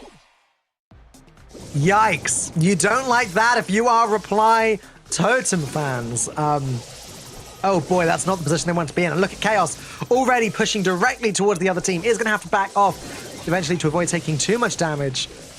But honestly, they are dishing it out. However, AC Milan Clash now taking quite a bit. Tonmo is trying to do what he can to Chaos, and Chaos is getting weaker. Yeah, the pressure just continuing on. The fight for the mid, so important to establish and for control purposes to maintain. Maori, they're just being very patient. Has to stop healing to get that shot off, but very important that he does connect with Trevor to get that amplified shot to hand. But Guille now creeping up here, and it's going to be putting a ton of pressure. There's one shot. There's the super. Surely AC Milan Clash will capitalize it, but no! Side of Bressa off the line. Great from both teams for me, Falcone. Absolutely, but right now, Ark, Reply Totem, they're just sitting in their goal. I don't know if they're going to be able to defend this. Look at Guille popping off another super. Trevor grabs the ball, hits it. It gets defended, but it's not going to be enough. AC Milan Clash take their first game of the match and tie things up. Now, that felt more like a win to me, Ark. Like AC Milan Clash knew exactly what they were doing there. I mean, this is where you start to notice just how strong Barley is coming back into the meta right now. And I think that we'll see that kind of continue on in the next month or so before we see maybe some more balance changes to come. But Barley is now super, super viable. I mean, if you can just keep that control, and especially in a game mode like Brawl will get to that defensive line, you really struggle to get out of the spawn. So I think that's, for me at least, where Reply Totem have to have focus. They've got to look to either mirror match up the Barley or go with something to try to get out of the mix and counter, maybe something to tanky to rush it like a BB or something. But for me, the threat here really is Guille and his ability to control those circumstances. Honestly, Guille showing incredible strength there. I mean, again, I said it in the game. Barley's ability to just pop off there with the super, especially when the other team is sitting inside their goal. Like, what do they do? How do they avoid that? Like, they got to push forward, but if they push forward, they're walking into another trap. So AC Milan Clash really felt like they had every scenario covered in that game. It'll be interesting to see if that continues. It really becomes like the ultimate spawn choke in that respect. You know, once you're stuck in that position, it's so difficult to get out of it. You know, you're just subject to kind of spawning straight in with like very limited amount of invincibility to kind of maneuver out of that area. And if you find yourself going back into it, you're just going to be, feeding more fuel to the fire for Gabe to do his thing, right? So the maps will obviously determine a lot as to whether Clash will continue on with Barley. I know that Backyard Bowl coming up in just a moment. We'll definitely probably see a bit of a change to that, but let's not jump the gun.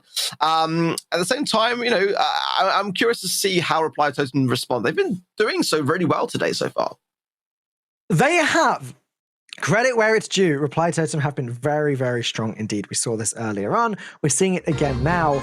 I don't know if they're quite strong enough to deal with the onslaught that is AC Milan Clash, though they did win the first game. I just feel like they are, in general, the better players, and we'll have to see how this works out now as we are in yet another game. Amber, Barley, Mr. P versus B, Barley, Mr. P. Chaos switching it up for Amber this time, and Mori taking a lot of damage on the left, trying to stay alive, but he is going to get the kill on Chaos, the reversal. Very nice from Mori. Yeah, I really gotta say, he did well in that position there. B, maybe not the go-to brawler on this particular map. We are on Triple Dribble, by the way.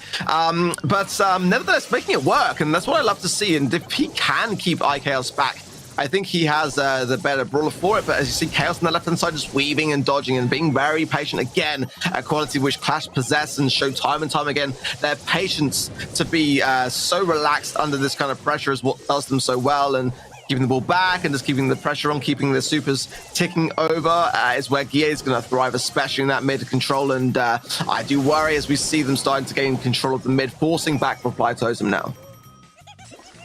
Yeah, well, AC Milan Clash are being forced back at the moment. Guille stuck in the goal. Chaos taking a lot of damage with the ball, but just doesn't really know where to turn to. Trying to dodge Mr. P and B at the same time. Doing a pretty good job, but is going to have to let go of the ball and try and spit some damage out. Chaos falls, and Reply Totem might be able to score here. In fact, what am I talking about? They definitely can.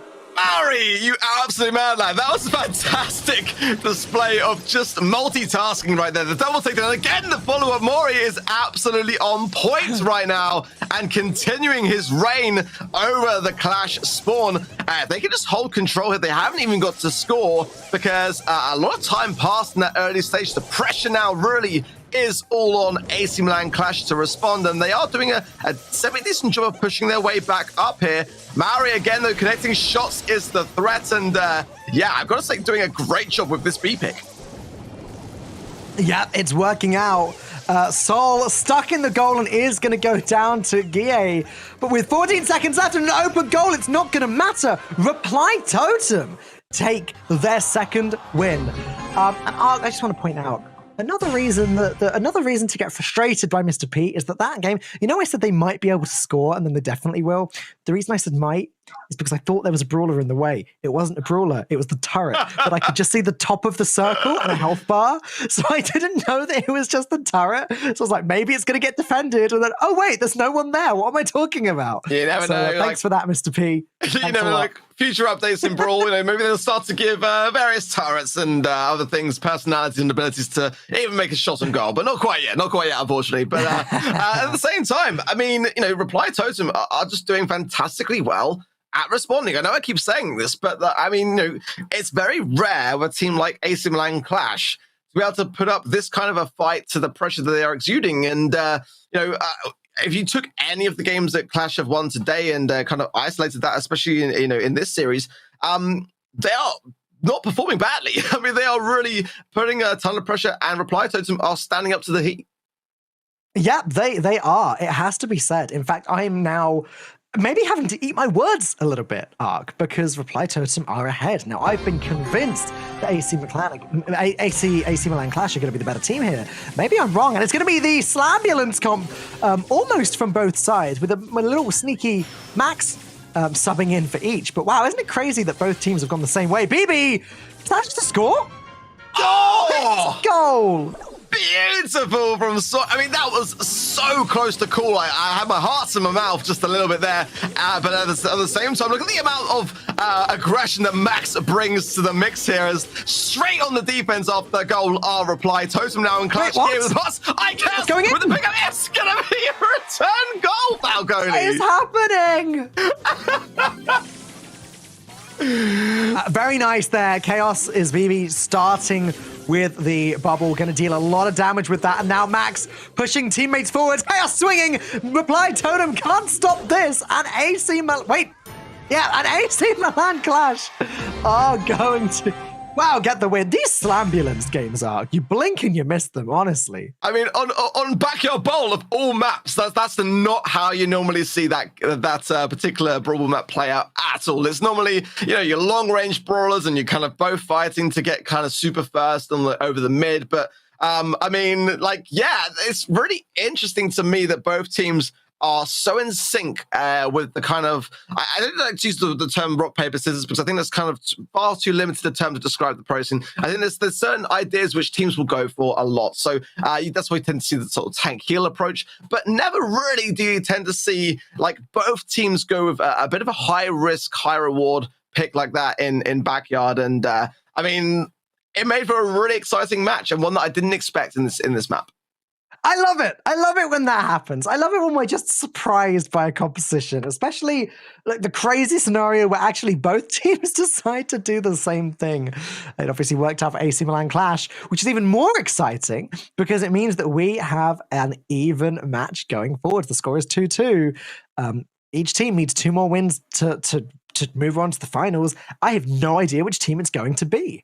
And what an amazing position to be in, to be able to say that at this stage of the competition against a team as renowned to the community as AC Milan Clash. I mean, this really does open up so many doors to what could then go on to play against Uchiha in the finals.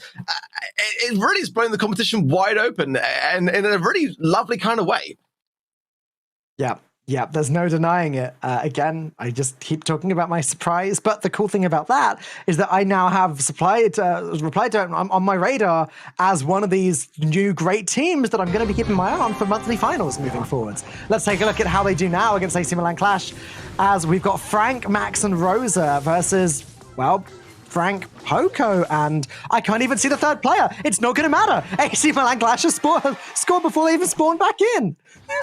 Wow, AC Milan Clash are off the mark. They've got to look to keep up this momentum. A great dodge from Guille, and then the smash, but the gadget is in play from Torno, and then Guille returned as well. Oh my word, I feel like that could have gone a lot worse. The Reply Totem, maybe it's his chance on goal here for Celebrating. No way! He gets the angle. What a shot from Reply Totem in response.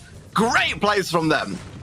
I am loving these tankier compositions, Ark. This is crazy Brawl gameplay. Guille gonna grab the ball and super straight back at Tommo. I think they've both used all 3 of their gadgets at this point, so no more blocking enemy supers that easily. But down go AC Milan Clash defenses, and in goes the ball. Reply Totem now ahead. The score is 3-2, and this is match point for them, heading on to the finals. That's insane. I mean, if you break it down and really look at those Frank interactions in that matchup, to see the timing that both players, I know Guille was for Clash, I forget the Totem player playing Frank, but my goodness me, do they deserve that credit, because to be able to use that cancellation of the stun in the way that they were requires a ton of skill and practice and methodical calculation, and that was the reason why you saw those interactions going the way that they did in favor of Reply Totem for the majority of the time, because they were just spot on. Being on match point against Clash in a tournament like this, I mean, imagine what that will do for Reply Totem if they can continue on and be victorious today. I mean, getting coaching from PSG at this level is going to be so great for them to be able to benefit from. Absolutely. I mean, depending on the team that receives the coaching, like you look at this, the prize for this, and it's not prize pool, it's not money, it's coaching. But to a lot of people, that coaching is far more valuable than the amount that money would be able to buy you. The coaching could lead to even more of a successful career in Brawl Stars Esports, which could eventually lead to plenty of other opportunities for money and prize money in the Brawl Stars Championship and other tournaments. So this is very exciting potentially. Yeah, I mean, they've got to be feeling good about this. They are now in a position where they can just keep things flowing and keep making good decisions. I've got to say, I do feel like a lot of their brawler comps and decision-making have been on point. They've been able to read Clash in a really smart and clever way here, and just kind of preempt what they might be thinking. I think that if you ask a lot of the best teams on the pro circuit, a lot of the battle is won in the actual match game lobby, and just kind of the way that things are starting to flow. And already we are seeing Reply Totem in a really great spot. It's going to be a goal Falcon. Oh, shut down! It's not Chaos with the Sprout wall coming in, but Tonmo tried to just walk it all the way around anyway. It's not going to be enough. AC Milan Clash have shut down Reply for now. And I think sometimes when it comes to dealing with Snambulance, you get rid of that first attack, and actually you're looking good. AC Milan Clash are looking very good, and Tribor just scores. This is amazing. We might actually end up on 3-3 this match. Probably did well there to ignore the Porter, actually, because there was not much HP there to be left for Clash at 89. Oh my God. Frank push, but this should be good for Soy against the shot. No! Oh! Not quite when it continues. Oh, the oh my word, I gotta say, I feel like Clash right now are getting quite fortunate with their HP. There's been a couple of times where they've been able to survive on, and if that bubble had just done a little bit more damage, we might have seen a goal for Reply Totem, but they are still in a great spot to continue this aggression to avail to one potentially. There's 1 minute left to go. Oh, the ball, though, has been locked in the corner by Chaos. What a beautiful wall. What can Reply Totem do about that? They just have to prepare for when the ball drops. How irritating. But BB grabs the ball. I don't think BB can be stopped. What? I know, right? It's just constant action between these two teams. Good shutdown there from IKS on the wall, but the Soy, the Bresson not slowing down. Getting gear out of the mix will be very important here. That's a super. That's going to do it. That's enough. Tonmo scores, and Reply Totem are your second finalists here for the PSG Cup. Amazing. What a turn up for the books. My goodness me. Teddy, what do you make of that, man? My words, that was an absolutely fire match. It was so close between those two teams. Honestly, dude, Reply Totem playing impressive. I said before we came into this match that Totem is one of those teams that somehow, they're ranked way below Clash, but they've been beating Clash quite consistently across the last couple of months. And once again, they take us by surprise, if it's even a surprise at this point, and they take down the almighty Clash. Ark, how did you feel about this match? Is this how you expected it to go down? I was maybe secretly hoping a little bit that the underdog would prevail. I think that we all love to see a great story, and what a story to see. Absolutely nothing against AC Milan Clash, who I absolutely adore and love, but I think even they will be disappointed to have not made it to the grand finals, but I think happy to have lost to a commendable team like Reply Totem. Yeah, that's a fair point. And also, as you guys said earlier, I feel like Reply Totem can use that coaching maybe to a bit more to an effective way than Clash. That is already so strong at the moment. Falcone, what were your thoughts? I mean, obviously, Clash were the favorites here. Were you also kind of cheering for the underdogs? I don't know if I'd go as far as cheering for the underdogs. It's always fun to see an underdog team win. Of course it is. But I just wanted the games to be as close as possible. And I tell you what, they did not disappoint at all. I'm very, very impressed by Reply Totem. It's difficult to put what I'm thinking into words right now, but this is a new team that regardless of how the finals go, I've got my eye on them and I can't wait to see what they achieve this year. Yeah, that's for sure. Why don't you guys run us through the bracket before we move on to the grand finals? Yeah, let's take a look at the bracket right now. If you just joined the stream, guys, this is how today went and turned up. Oh, I think so. Your mic was a bit laggy there, Teddy. If we want to go back to the bracket real quick, we'll talk through how that went down. But the grand final, either way, is going to be Reply Totem versus Uchiha. Here we go with the quarterfinals. Then Esports had a really dominant first round and went through to our semis. And Uchiha Clan are going to be in our finals, so they had a fantastic day as well. AC Milan Clash won the first quarterfinal round, but then went down in the semis, as we just saw to Reply Totem. So I don't know, Falcone. I mean, what do you think of this next matchup? Well, where's it going to go? I could not even begin to tell you. Two different halves of the bracket, both of which the power levels have been very difficult to gauge. I think it's quite clear that the AC Milan Clash Reply Totem game was always going to be a very, very close call. Uchiha Clan didn't really have much of a problem against Bro Sports, so I really don't know how to call this. I think the lower half of the bracket was stronger, but it's also very difficult to gauge just how good Uchiha Clan are. So I don't even want to try and call it Arc, but I'm going to say I think Reply Totem are going to say it all the way. Take it all the way. Interesting. Put myself on the line here. Where's your money at, Teddy? I feel like this is going to be a really interesting one as well. I'm going to have to agree with Falcone. I think that Reply Totem overall are a bit more, experienced and a bit more of the versatile team here amongst the two. So yeah, my prediction is going to go that way as well. Ark, what do you think? Yeah, I think whatever happens, both of these two teams have deserved to get to this stage. I think that a chip got to be scared of Reply Totem and what they're able to do and what they've demonstrated today, how much they clearly want this. They've got to keep that in the forefront of their minds here, but they've also had a great day as well. So I think there's going to be fireworks. I can't wait to see what both of these two teams bring, and whoever is victorious has thoroughly deserved to make it all the way. Yeah, I completely agree. I feel like it's really beautiful here because both teams can absolutely use that coaching from PSG. Not that they're playing bad without them, obviously, but yeah, it's going to be a great extra asset for them to build up their future in competitive Brawl Stars. Absolutely. Well, I think we're going to take a quick moment to have a break right now. And don't go anywhere, guys. Stay where you are. The grand final is yet to come, and it is going to be an absolute one that you do not want to miss. People often ask, how can I do become a World Championship winner? What must I do to get Abs of Steel and Fist of Fury? The answer? Gimnasio Primo! You will learn to summon strength, summon asteroids, and serve a spicy jalapeno knuckle sandwich to even the strongest of brawlers. Fight with el fuego in your heart.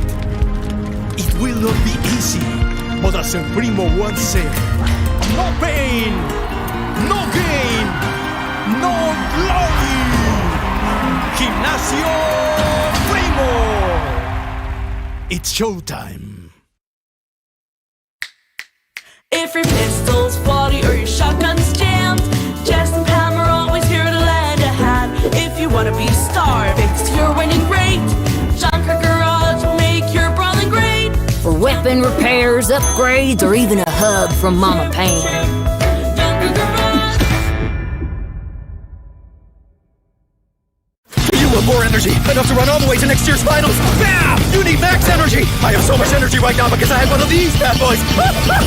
You'll run as fast as Max. Whoosh! Did you see her? No, she's too fast for you. Hear those drums? Those aren't drums. That's my heartbeat. I'm just enjoying the effects of max energy so much. So get up with your butt right now and try max energy. It'll help you charge your way to the finals. For more information, talk to your nearest surge vendor right this second. Go, go, go! Max energy contains as much energy as getting hit by 12 lightning bolts.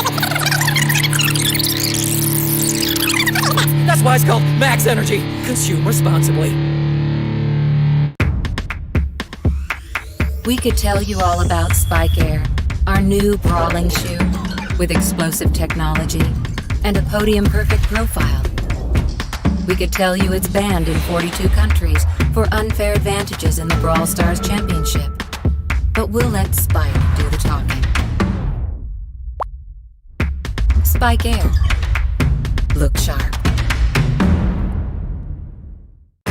People often ask, how can I do become a World Championship winner? What must I do to get Abs of Steel and Fist of Fury? The answer? Gimnasio Primo! You will learn to summon strength, summon asteroids, and serve a spicy jalapeno knuckle sandwich to even the strongest of brawlers. Fight with el fuego in your heart. It will not be easy, but As El Primo once said, no pain, no gain, no glory. Gimnasio Primo. It's showtime. If your pistol's faulty or your shotgun's jammed, Jess and Pam are always here to lend a hand. If you want to be star fixed your winning rate, Junker Garage will make your brawling great. For weapon repairs, upgrades, or even a hug from Mama Pam. Junker Garage. You want more energy, enough to run all the way to next year's finals. Bam! You need max energy. I have so much energy right now because I had one of these bad boys. You'll run as fast as Max. What? Did you see her? No, she's too fast for you. Hear those drums? Those aren't drums. That's my heartbeat. I'm just enjoying the effects of max energy so much. So get up with your butt right now and try max energy. It'll help you charge your way to the finals. For more information, talk to your nearest surge vendor right this second. Go, go, go! Max energy contains as much energy as getting hit by 12 lightning bolts simultaneously. That's why it's called Max Energy. Consume responsibly. We could tell you all about Spike Air, our new brawling shoe with explosive technology and a podium-perfect profile. We could tell you it's banned in 42 countries for unfair advantages in the Brawl Stars Championship. But we'll let Spike do the talking. Spike Air. Look sharp. People often ask, how can I do become a world championship winner? What must I do to get abs of steel and fist of fury?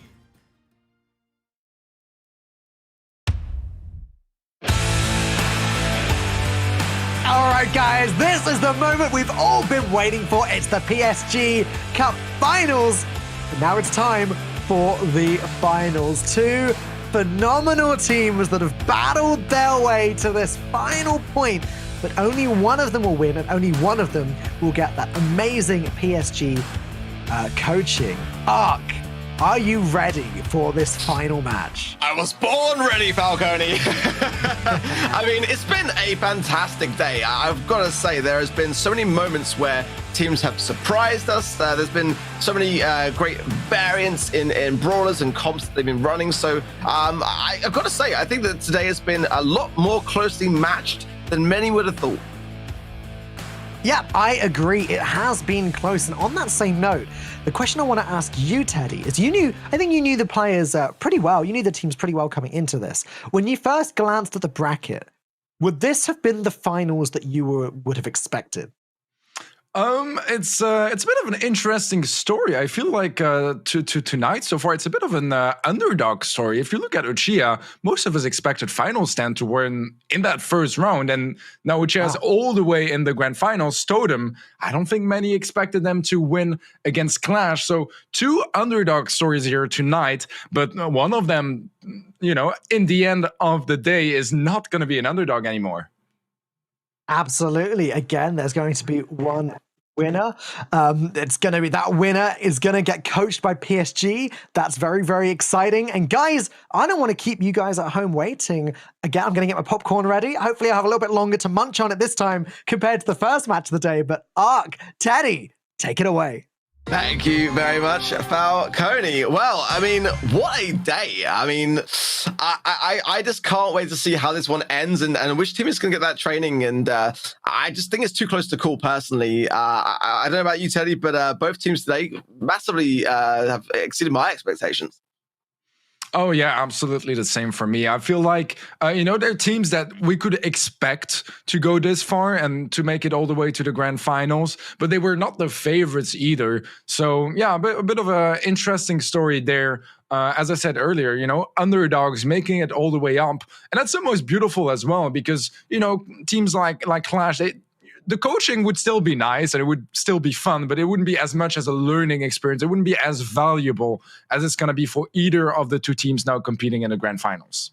Yeah, I think that's a really fair thing to say and a really valid point, actually, because Clutch has got a big amount of infrastructure. So definitely, I think that's a really good thing to say. And looking at the lineup for what's to come, I mean, just to remind everyone, this is still a best of 7. We're going to be rotating through various Brawl maps along the way. The bans this time round, though, are Stu and Ruffs. So that opens up a few doors for brawlers like Byron and others that have been very troublesome today to maybe make an appearance. Yeah, Byron has been a very strong brawler when he was not banned. Today he's not going to be played in that first game here, as we have a bit of an early aggression from Reply Totem. Angie taking a bit of damage. The shot from Maori. The ball is in front of the goal. If Maori can catch it, that could be a goal. It's looking good. He does go down, but Tono is there to catch it anyways. And Totem start off with the lead. Strong start for them. And I like the way that all the players really on Reply Totem's side of things were pretty low towards the goal being scored in that instance. So like very cautious to stay in the mix, then not choke at the final moment. Maui putting down a nice turret there and just healing it up along the way. That's going to make a ton of pressure on the... Oh, did Murray just... Oh, he did! Murray just threaded the needle to give Reply Totem the second goal, tying up the first set. Yeah, that was an impressive second goal. Totem starting off hot here in the grand finals. I would say, in my opinion, they are a bit of the favorites here, whereas in the previous match, they were, the underdogs. So a bit of a different story here. It's looking good for them, Mark. Do you think that Uchiha have some comp changes to make coming into the next game? It's definitely always something that's going to be on their minds, and like I said before, like the best teams are those which try to stay ahead of that game and try to predict in advance of what their opposition might pick in terms of brawler comps, and if they can do that, then that might definitely give them a chance to be able to hold their own, or failing that, they're going to have to kind of think through what the safest bet is. But then on the return side again, then that's something which could be easily foreseen and then countered. So lots of things to think about here. In terms of the meta, I've got to say there's a lot of brawlers that are still really viable to pick and a lot of variation to be had. We saw earlier just how well Barley was faring in Brawl. Byron's still on the cards as well. Amber, another really strong brawler. Mr. P. The list goes on and on and on. So either way, I feel like there's a lot of options. I think it's going to come down to skill. All right, we'll see what they decide to go for. And there a lot of aggression early on, but defended very well by Uchiha. They managed to get the team wipe. And now it's going to be the Polish team pushing up, trying to find some opportunities, some gaps in that Italian defense. And Murray takes a lot of early damage, does survive. It's a 3-on-3 fight near that goal, but Tono is falling first. This is looking really good for Uchiha. Soy with the ball, with the kill as well. And that's going to be slowing things down. That was a great opportunity for a cheer as well, especially considering just how quick Reply Totem were off the mark. We barely got into the spectator after like 10 seconds had passed, and they were already going for a shot on goal. So credit to a cheer to defend as well as they are right now. But again, the pressure's continuing to mount, and they are not slowing down. That is going to be another goal, surely, as Toro walks it over the line. Beautiful plays from Reply Totem. I just want to point out, Soy on that BB has had such a magnificent impact for Reply Totem. First was that double kill defense that was really impressive in a 1 versus 2, and then afterwards to find a nice series of kills to open things up to find a goal. So good stuff there from Soy and Reply Totem overall. Although Uchiha, they have a good push going their way here. Soy catches the ball, he's gonna fall, but Tono picks it up, is gonna try to shoot it away. No, it doesn't work out. That's gonna be a goal for Uchiha. Gotta say, great from a cheer. They are starting to adapt. I really like that Jesse turret that Angie placed, and that put a ton of pressure on Tono, who is definitely, for me, a prime candidate to shut down, because those stuns pack a sting. And look at this! Manhandling the Uchiha spawn to get the second goal on the cards.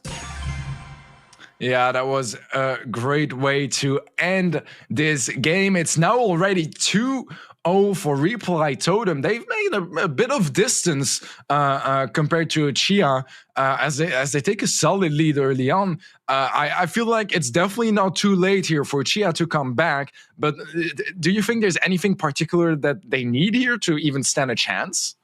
A bit more patience, I would say. I think there was a couple of moments in that last game, at least, when they were able to kind of really advance on the spawn, but had they just held position rather than kind of making plays that were maybe just a little bit on the overly aggressive side of things, it might fare better for them just to kind of work more on their control in that respect. Something that AC Milan Clash were doing so well earlier today was just kind of getting into that spot on the defensive line and holding it and waiting for the moment where you just cannot really not score the goal that you need. They're definitely showing good signs of promise for me. I mean, they're getting some momentum. They're shutting down some pushes and getting some good defensive maneuverability going on. But when it comes down to it, the scoreboard is what matters most, right? And at the moment, Reply Totem are just being consistent with that. But like you say, time is ticking, and like now's the time where they've really got to up their game. Yeah, exactly. Especially with this format, best of 7 and only a best of 1 for each map. It can go really quickly, and if you're a bit slow to warm up, you are going to be in big trouble. And look at this, Reply Totem with 2 early kills. Mari pushing up, looking for the turret. That's a team wipe. Respawn from Engie. A bit of a miss there from Tono. Not sure what his intention was. He's going to fall to Engie, and that's going to be slowing things down now, favoring Reply Totem a bit in positioning so far. Yeah, Tono trying to thread the needle, just kind of didn't quite judge the angle, and as a result, the ball ricochets off the side, but they'll have a chance to continue the pressure on if Soy can stay alive, but the porter says no on that left-hand side. Shutting it down is going to allow Rama a chance to kind of get this ball a little bit clearer now and assert some dominance. Getting his super is going to be a really important thing for him to do early on. I don't think he's running medical use either, so healing is definitely going to be on the cards as the star power. I imagine will be extra Noxus. That buff has definitely done a lot of favors for Barley since the most recent balance changes. Yeah, for sure. Reply Totem, though, on a good push here to kill onto Engie. That's a perfectly good play there from Totem. Oh my, combining the shot of the ball with the charged B shot. I mean, it's just so deadly. 3,000 damage that you can't even dodge because otherwise the ball just slips through. Tono taking a ton of damage as well and forced to heal as a result. Soy getting some pressure from those pesky ports on the left as well. Mari there on the right-hand side struggled. We haven't seen him really struggling too much today with B. This is kind of the first time really where we've started to see maybe a little bit of a shift going on. It's, you know, for me, something that Ichi have got to continue on now. Time is ticking, and the goal is in favor of Reply Totem, so if nothing changes, this is going to go the way of Reply Totem. Yeah, so far so good for the Italians, as Rama has a super going to be placing it. That's going to be some nice value, a kill as well. Dono, half HP, stuck in his goal. This should be a goal now indeed. Uchiha tying things up, and that's something going their way. And we're only 15 seconds away from overtime, Mark. This is the thing now that is going to really lend itself fantastically well in Maori's favor here, especially with Super going into overtime. B is going to be able to do work. If he hits those shots and doesn't allow Chiet's clan to push up the map, then this could be a perfect overtime comp for them. Let's see how it happens now, as the first sign of a defense is going to be on the shoulders of a Cheer clan, and it's a very good push coming in from Reply Totem. Consecutive shots from Maori, a takedown as well. Tono for support, he goes down, but Maori is the person to decide it all. Fantastic from Reply Totem. Man, Maori on that B has put in some work in that game, and getting killed left and right. In the end, single-handedly opening up that defense by getting a nice double or maybe even a triple kill. I'm not even sure. It was all over the place. And that's the great thing about Totem so far. They've been consistently like playing well individually. Like all of them have had some insane moments, clutching up even when, you know, their teamwork would fail a bit and they would be in danger. They were able to save it up with that individual talent they have. Yeah, I mean, Reply Totem are just showing how good they are at persevering and just taking things slower, just being more calculated. And you know, yeah, Maui made me my words a little bit. You know, he was in a spot where he went down once, but then, you know, just showed just why he's so competent with that particular brawler. It's a really interesting one, especially with the current meta in Brawl, but especially the tanks can be very overwhelming, making B not just a great brawler for overtime, but a fantastic deterrent of those strong tanky poker double tank push that's going on there. So match point got to be mentioned for Reply Totem now, and making the grand finals look very straightforward for them, which is surprising because, got to be mentioned. Chia have done really, really well to get to this point, and it hasn't been an easy path for them either. But one game away now, and Reply Totem will take it. Yeah, it's gonna be do or die for Uchiha, as they have no more space to work with. They need to win every single game here. That would be 4 in a row. That's 4 match points in favor of Reply Totem as we move on to the Backyard Bowl arc. I was just going to say, we haven't seen any of Byron and the Stu and Ruff's bans are the brawlers in motion in that respect. So as soon as we had the transition, I heard the puffs, and I figured, yeah, that makes a lot of sense going into to Backyard Bowl. Nothing nearly quite as forceful as the double tank Poco comps that we saw in the previous round. Pretty standard for me. Amber for range and 8-bits running on both lanes. Pretty standard, I would say, in terms of the comps. What we would tend to expect from Backyard Bowl. Wouldn't you agree? Yeah, for sure. I mean, all the 6 brawlers. I mean, it's not 6 in total. It's 4 different brawlers here that we have on screen. They're all really dominant on this map. Very, very solid options as we get a good pick there from Uchiha Clan, getting a nice double kill.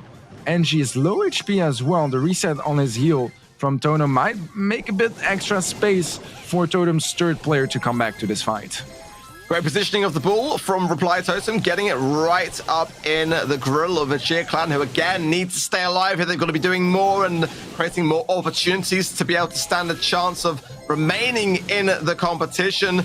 I've got to say, Reply Totem looking very, very dominant at the moment, and surely this is a matter of time before a goal, unless the Cheer Clan can start to recollect themselves here.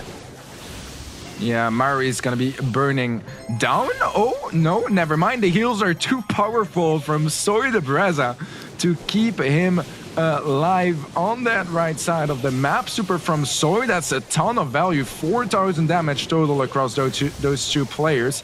This is a good chance for Reply Totem to close things out, or at least take the lead in this game. But can they break that defense? That kill will help, but is it going to be enough?